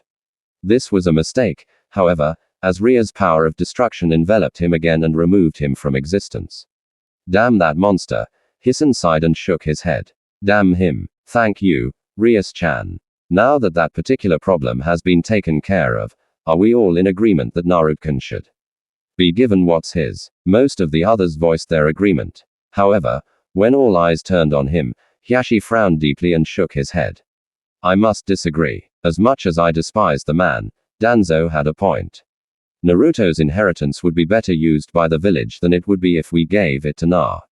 When he died, he forfeited all right to his inheritance. Kanako's extra features appeared and she growled angrily at Hiashi. You're an enemy, too, she said quietly. Then, before Hiashi or anyone else could react, she lunged across the table and slammed her fist as hard as she could into the Hyuga head's face, sending him flying out of his chair and through the nearby wall, and perhaps even further than that. Without waiting for anything, Not even her master's command, Kenako chased after Hiashi, prepared to beat him to death if need be. Hai scowled and called out for his ambu. Hurrying with them and the members of Reincarnated, they arrived to see the beautiful lowly stalking angrily towards the injured Hyuga. Keniko-chan, stand down. You can't kill him no matter how much you want to right now. The aged Hokage exclaimed, trying to get her to calm down. The white-haired beauty ignored him and walked right up to the downed Hyuga. Lifting him up by his hair, she reared back her fist, only for someone to grab it and prevent her from delivering the fatal punch. Don't. Kenio-chan. He's not worth it. Practically snarling at this point, Kenio spoke without ever looking back at Rias. So, you're allowed to kill that old fossil, and I'm not allowed to punish this man for daring to try and take what's Naruto. He's my boyfriend, damn it. In her shock, Rias let go of Kenio, completely caught off guard by what her other rook had just proclaimed. She wasn't aware of just how close her two rooks had become. However, this proved to be a mistake as without a second thought, Kenio punched Hiashi so hard in the fact that his head was practically destroyed. With a few more good punches, she smiled wickedly as she let the Hyuga clan head drop dead to the ground. My Naruto-kun here is inside and shook his head sadly. Damn it, now what the hell am I supposed to do? The Haugen will demand answers. They'll demand that somebody be punished for this. Roos frowned and shook her head. Call his children and the elders of the clan together. Well, tell them the truth about what happened. Well, have to spin it in a way that helps them understand that Danzo and Hiashi were traitors to the village. In a sense, they were trying to meddle in Uzumaki clan affairs and had to pay the price for it. They can whine and fuss all they want, but in the end, they can't do anything because the two of them were trying to steal from another clan.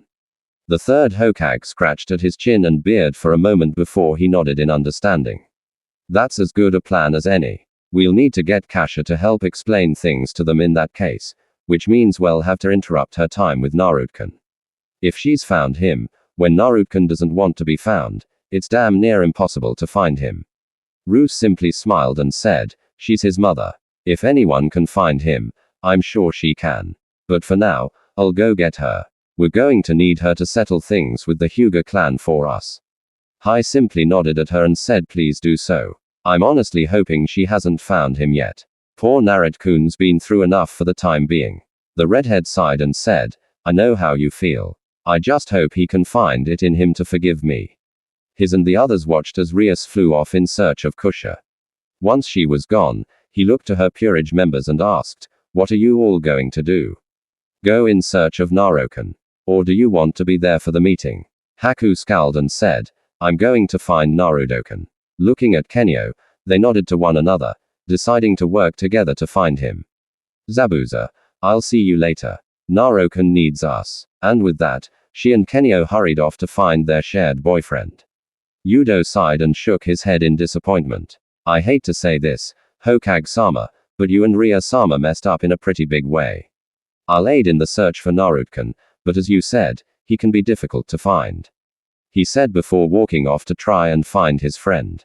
Akano simply glared at the Hokage and took Gasper by the hand, walking off with him so they could try and find Naruto as well. This left the Hokage with Zabuza, Kakashi, and Sakura, who were each looking a bit unsure about what they should be doing. After a short while, though, Sakura excused herself and hurried off in search of Naruto.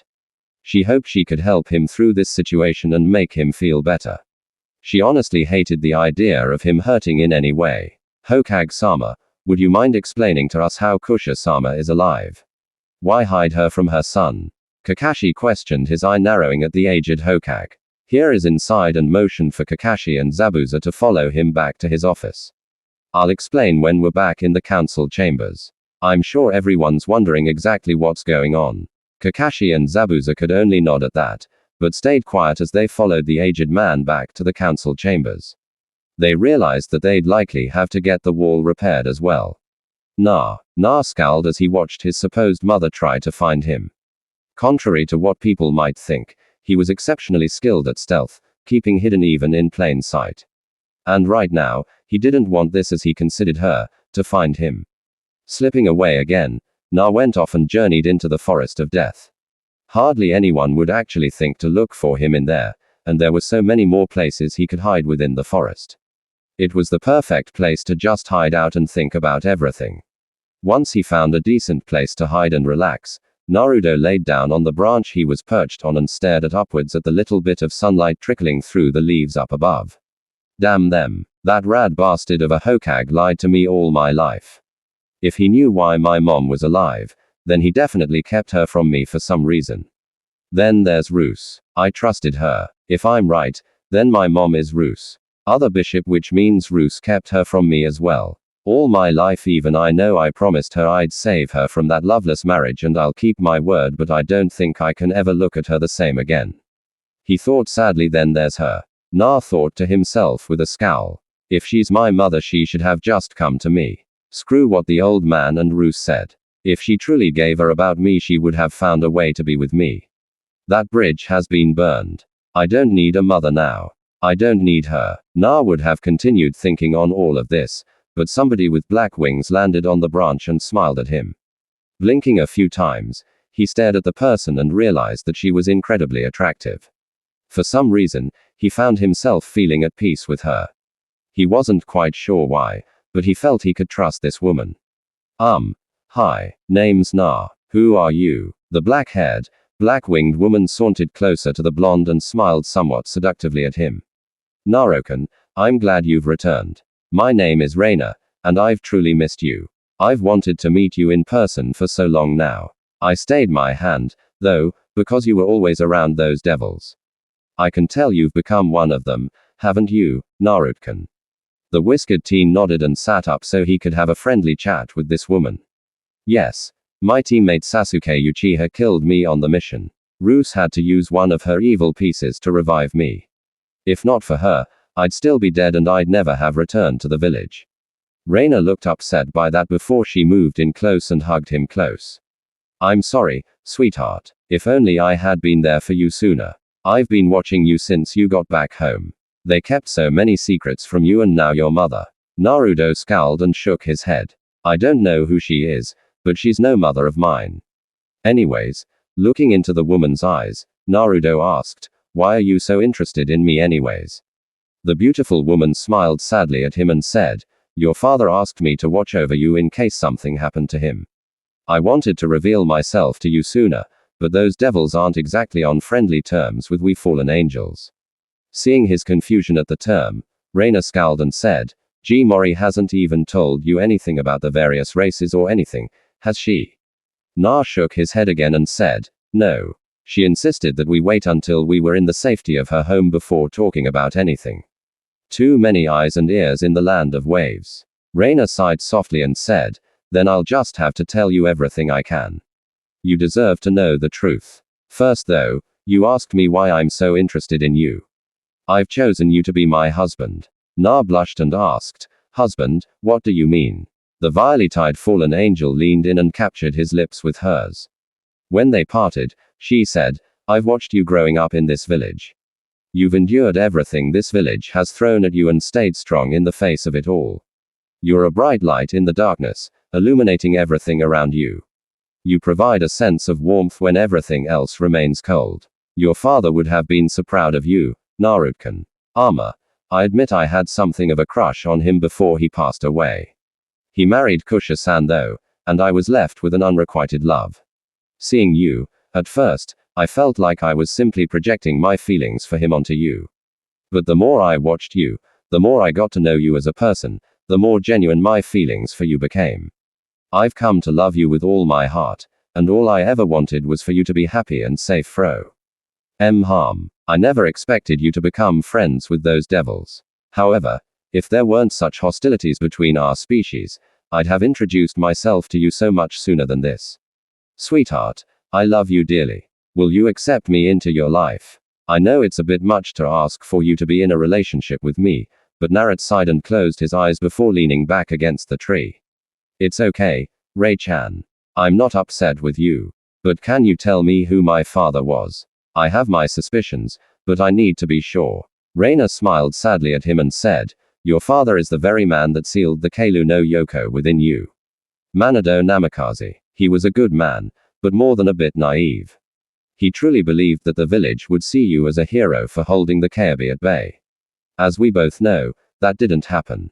For a while, Na clenched his fists and bit his lip until he drew blood from both of his palms and his bottom lip.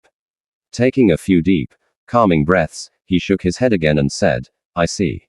That's what I thought. Thank you, Reina-chan. I'm willing to listen to anything you have to say now. So, please tell me everything that has been kept from me. The beautiful fallen angel simply smiled sweetly at him and pulled him in close, hugging him tight. While his head rested snugly against her, she said, well, the first thing I should tell you is about the three factions. There's angels, fallen angels, and devils. For a good long while, the three factions were at war with one another. Mainly because of how different we all were, but it was also because we each had different ideas and differing methods about a lot of things. You see, people don't generally like things or people that are different from them. We fallen angels aren't liked by either the devils or the angels, just as the devils aren't liked by either angels or fallen angels, and so on. Sadly, the fallen angels are looked at as abominations. We fell from heaven because of our sins. My sin was lust, for instance. And so I was cast out of heaven, and my wings were turned black like this. I used to have such beautiful wings before. Hugging Reina tight, Naruto offered her a kind-hearted smile and said, I think your wings are beautiful as they are now. They really suit you, Rei-chan. Reina blushed prettily, but nodded her head in thanks. Thank you, sweetheart. That actually means a lot to me. Leaning in close, she kissed him again before she went back to hugging his head to her chest. As I was saying before, there was a great war between the three factions. At the end of the war, both God and the four Satans were killed. Michael is doing his best to keep heaven from falling apart and trying to keep the humans and other such races from discovering the fact that God is dead. It's a rather well-kept secret, but the truth will get out someday, and the underworld. Sighing softly, Reina looked into her beloved's eyes and said, the underworld went into a civil war between the new devil faction and the old devil faction. The old devils were dead set in their ways, while the new devils wanted to change things for the better and try to make peace between the three factions. I'm assuming the new devils won? Na questioned a little hopefully. Nodding her head in confirmation, Reina said, yes, there's remnants of the old devil faction still around, but they're keeping quiet for the time being.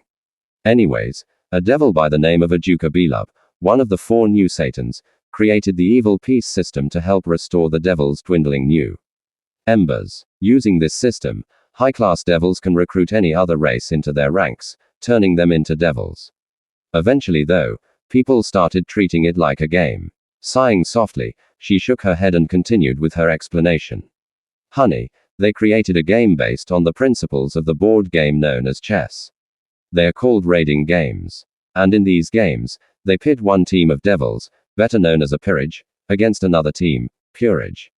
They are made to fight each other while trying to keep the king safe. If your king falls in the battle, it's game over, just like in a game of chess. Anyways, they even started trading pieces between one another in an attempt to either gain favor with a certain someone or to enhance their team's power. For the next rating game. And despite the fact that the new devil faction wanted to promote peace and prosperity amongst one another, a lot of devils are incredibly manipulative and seek to take whatever they want for themselves. Power is one thing they all seem to lust after. Now, don't get me wrong. I'm not saying all devils are manipulative and evil. Despite what you might think of her right now, Rias is very good to her purge and is just desperate to get out of her arranged marriage. But Naruto sighed and said, yeah, she kept my mother from me. I don't know why, but it's going to take a lot for me to ever even consider forgiving her for this. I understand, sweetheart, Reina said before kissing the top of his head. Anyways, you should know that there's other races out there. One of the most prominent you'll hear about is the yokai faction. There are varied species, Nekuma, Kitsune, and more. The leader is a Kaiba named Yaka. I think you'd like her, actually. Na decided to take her word for it. What else is there? He asked curiously. Well, there's Greek gods, Norse gods, stuff like that. Odin and the Valkyries, Thor, Sun Wukong. There's so many different types of people and races out there that it's almost impossible to name all of them. And then you've got the church and their exorcists. And of course, there's rogue exorcists as well. Sighing in frustration, Ria looked into her desired one's eyes and said, you want to stay away from both types. Trust me, The light weapons they both use are incredibly dangerous to devils. I don't ever want to see you hurt by them. Okay, Narkan. Na nodded and said, thanks for the warning, Ray-chan. But you sound a bit frustrated by something. It's because I am. One of my fellow fallen angels has brought in a number of rogue exorcists for some big plan of his involving this sweet young girl. Her name is Asia Argento, and she was wrongly excommunicated from the church after healing a devil. They didn't take kindly to her healing the enemy of God and banished her from the church. She has the Twilight Healing, a powerful and rare sacred gear. Anyways, she's so sweet and innocent, and Don is planning to kill her so he can take her power for himself. I don't want that for her, which is why I want your help. Asia already here in Konoha in the district with the abandoned church. After they built the new grander church near the center of the village, they left the other one to decay with the passage of time. My fellow fallen angels have taken up residence in that abandoned church. It's where they plan to perform the ritual to steal Asia's sacred gear, Rainer explained, sounding genuinely worried. Well, that's not good. When are they planning to go through with this? Na questioned. In about a week. Donk still needs time to prepare. Asia's not living in the church, so she isn't with them 24/7. She actually lives in an apartment fairly close to where you currently live. I want you to befriend her and try to talk to her about avoiding the fallen angels. Be honest with her about what you are, what I've told you, and above all else, ensure that she stays safe. I have a few friends that I can work with to try and deal with Don Seek, but I might need help. If need be, I'll seek out Roos Grammary and try to enlist the aid of her Poorage. I just hope they're in a talking mood if it comes down to that. Na nodded in understanding. Before he could say anything, however, somebody else dropped down onto the branch, grinning at the two of them. Hey there, Foxy, I see you've made a new friend, and she's got wings. Ha, the newcomer said. This woman was named Anko Midarashi, and like Naruto, she had a troubled past.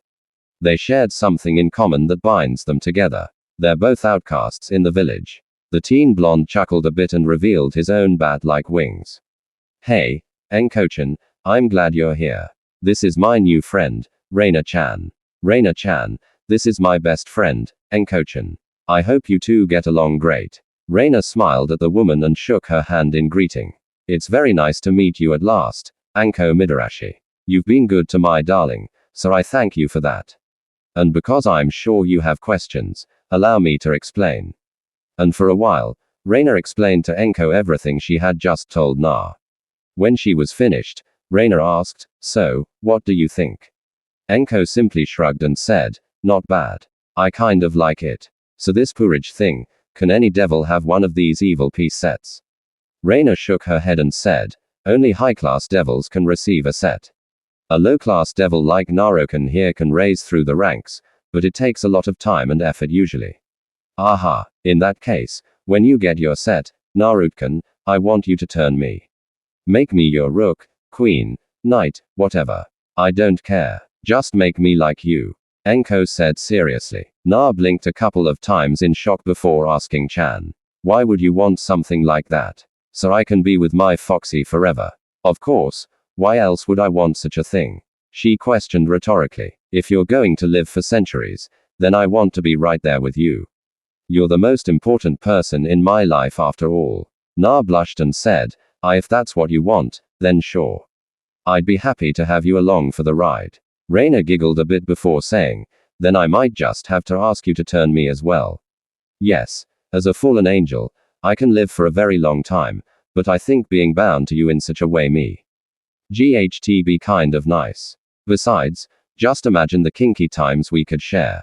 Blushing worse, Na muttered, pervert. Under his breath. After a while, he looked at Anko for a moment and asked, are they still looking for me?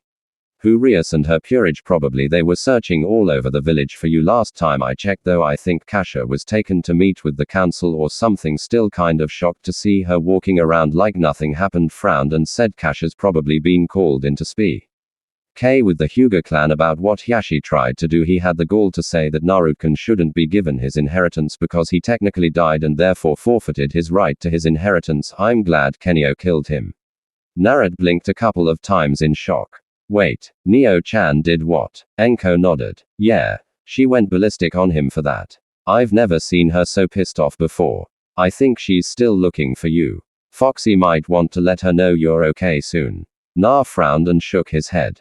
I'm not ready to leave the forest yet. I'd rather stay here until I've calmed down some more. I'm afraid I might blow up at those that care about me if I leave now. I mean, if Roos revived my mother, then the others probably knew about her being in the peerage as well. Not one of them told me the truth. How am I supposed to forgive them for such a thing? Raina smiled sadly at him before pulling him in for another kiss. Nobody's saying you have to forgive them right now. I know I probably wouldn't if I were in your shoes, but I know you care about them. So, give it some time and try to work things out when you're ready. Okay, sweetheart. She's right. I know you care about that Neo chick, so you should at least try to work things out with her. But the others, nobody's saying you have to forgive them. Hell, stay mad at them forever. Seems to be working for me when it comes to Orochimaru's pedophilic.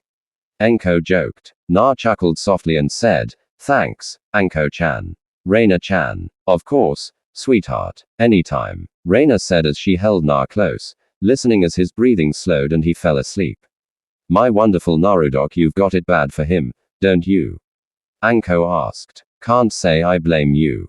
He's a sweetheart. Reina giggled a bit and said, he really is. I love him. I only want to be with him.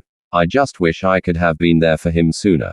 He's suffered far too much as it is. Agreed, Enko said before she took a seat with her back against the tree. Let's let him sleep for the time being. If anyone comes in here looking for him, well, deal with it then. For now, well, just relax. Sounds like a good idea to me, Reina said as she just continued to stroke Naruto's hair while humming softly to him. I love you, Narukan. Now and forever, Koza. Kasha scowled as she listened to the Hyuga clan elders call for Kiko's death for what she had done. They had been ranting on for a while now about the injustice done to their clan, what needed to happen now, and even bringing up the possibility of branding both of Hyashi's daughters with the Hyuga clan's curse seal while they put someone more worthy and capable of leading the clan in charge. Finally, having enough of their Kusha unleashed her massive killing intent upon them and shouted, enough already. I don't have time for your glaring heatedly at him. Her hair had begun waving around like the 9 tails of the Kyuubi. That was trying to take away my son's inheritance that Manado and I left for him. He was interfering in another clan's affairs. Neo-chan was well within her right to punish him how she saw fit. And if you even think about branding his daughters with that blasted seal you are so fond of, I won't h's. Attempt to kill each and every one of you. Then once I'm done, I'll personally pick someone to be your new clan head. Someone that won't be Sachin, and then, just for good measure, I'll pay a visit to your families. I think you get the picture by now. When Kasha led up on the killing intent, one of the elders, Hyashi's father, glared at her and exclaimed, your son is nothing more than an abomination, a blight upon this village, and he should have. The man never got to finish as he felt something impact his chest hard. Looking down, his eyes widened in horror as he stared at the burning hole through his chest. When the man fell to the ground dead moments later, Kusha simply smiled evilly at the others. I suggest you all learn from his mistake. I'm not taking any more from any of you. You, the people of the village, Hirosen, Rias, I'm done playing nice with all of you. Goddamn it. The entire time this was going on, Hinata and Hanabe could only stare on in horror. They knew that if their father ever died, the elders would make their lives a living hell. Their father may have protected them for a time, putting off the decision to brand one of his daughters for as long as he could. But even then, he wasn't the nicest man in the world. But to think he'd try and steal from another clan. But the scary thing was watching Kusha unleash her anger upon the other Hyugas in the room. She was terrifying. Roos placed a gentle hand upon their shoulders, smiling reassuringly at them. It'll be okay. If they try to brand you with the cursed seal, I might be able to help you girls out. Nobody deserves to suffer that kind of fate. Hanabe looked up into Ria's eyes and asked, what do you mean? How could you help us? I can't say right now. Just know that if things ever get too bad, I can and will take you into my home. You deserve to be happy and not have to rot away in a toxic environment like that. The redhead said with a kind smile on her face. Hinata frowned and asked, there's a sea catch though, isn't there? Clever, yes, but it's nothing terrible. It will be explained to you if you ever need a home away from your toxic home environment. Roos said, not willing to delve too deep into the subject. After all, she still had to deal with her blonde-haired rook. If she could find him. Their attention was drawn back to the argument between Kusha and the elders again when she zipped across the room and tightened her hand around one of the elders' throat. You fools just don't give up, do you?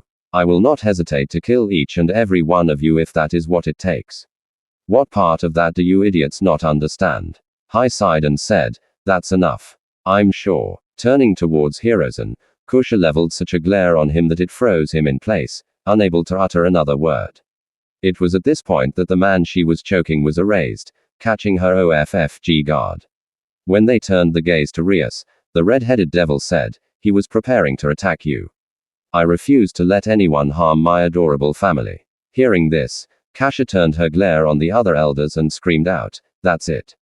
God damn it. The others watched in a mixture of horror and fascination as Kusha slaughtered the other Hyuga elders without a care.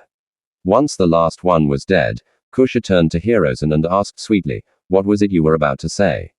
They get the picture. Obviously, they didn't. Now, I suggest you do what you can to make the rest of the Hyuga clan understand, not to with me and my child.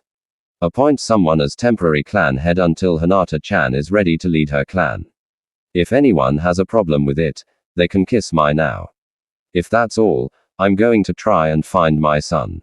You interrupted me in my search. Nobody tried to stop her as Kasha left the room, her hair still flailing about, signifying that she was still rather furious.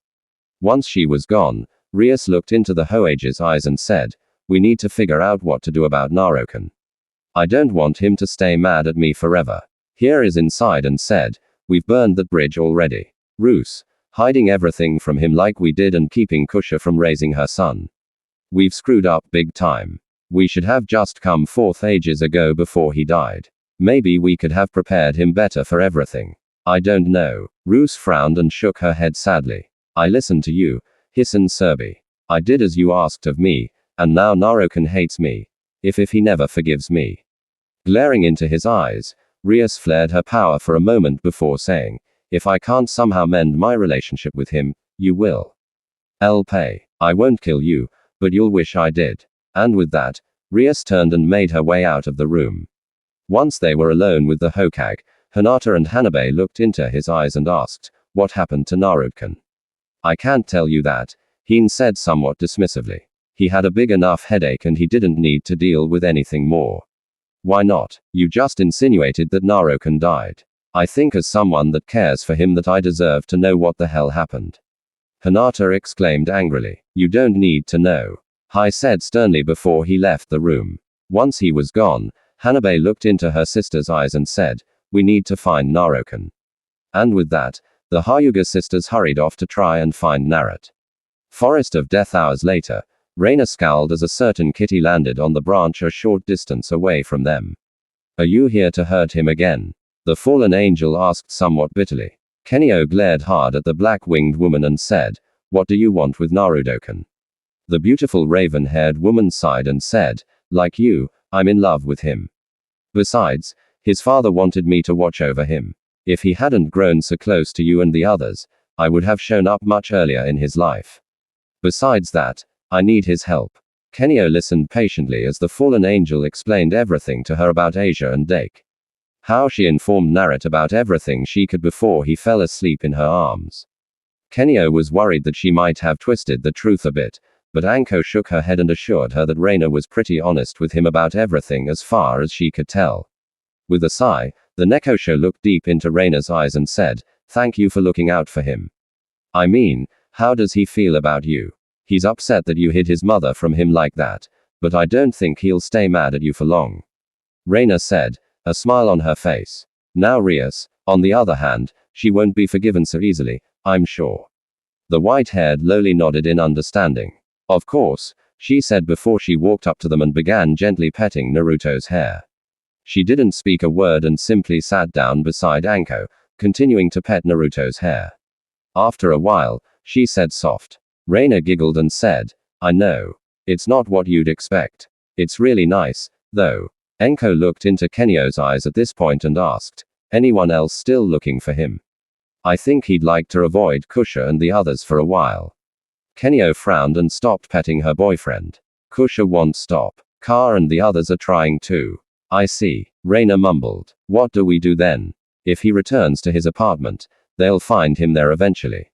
Enko sighed and scratched her head for a moment. I don't mind letting him stay with me for a while. I'd prefer he be given his inheritance though, but that would require dealing with Hokage-sama.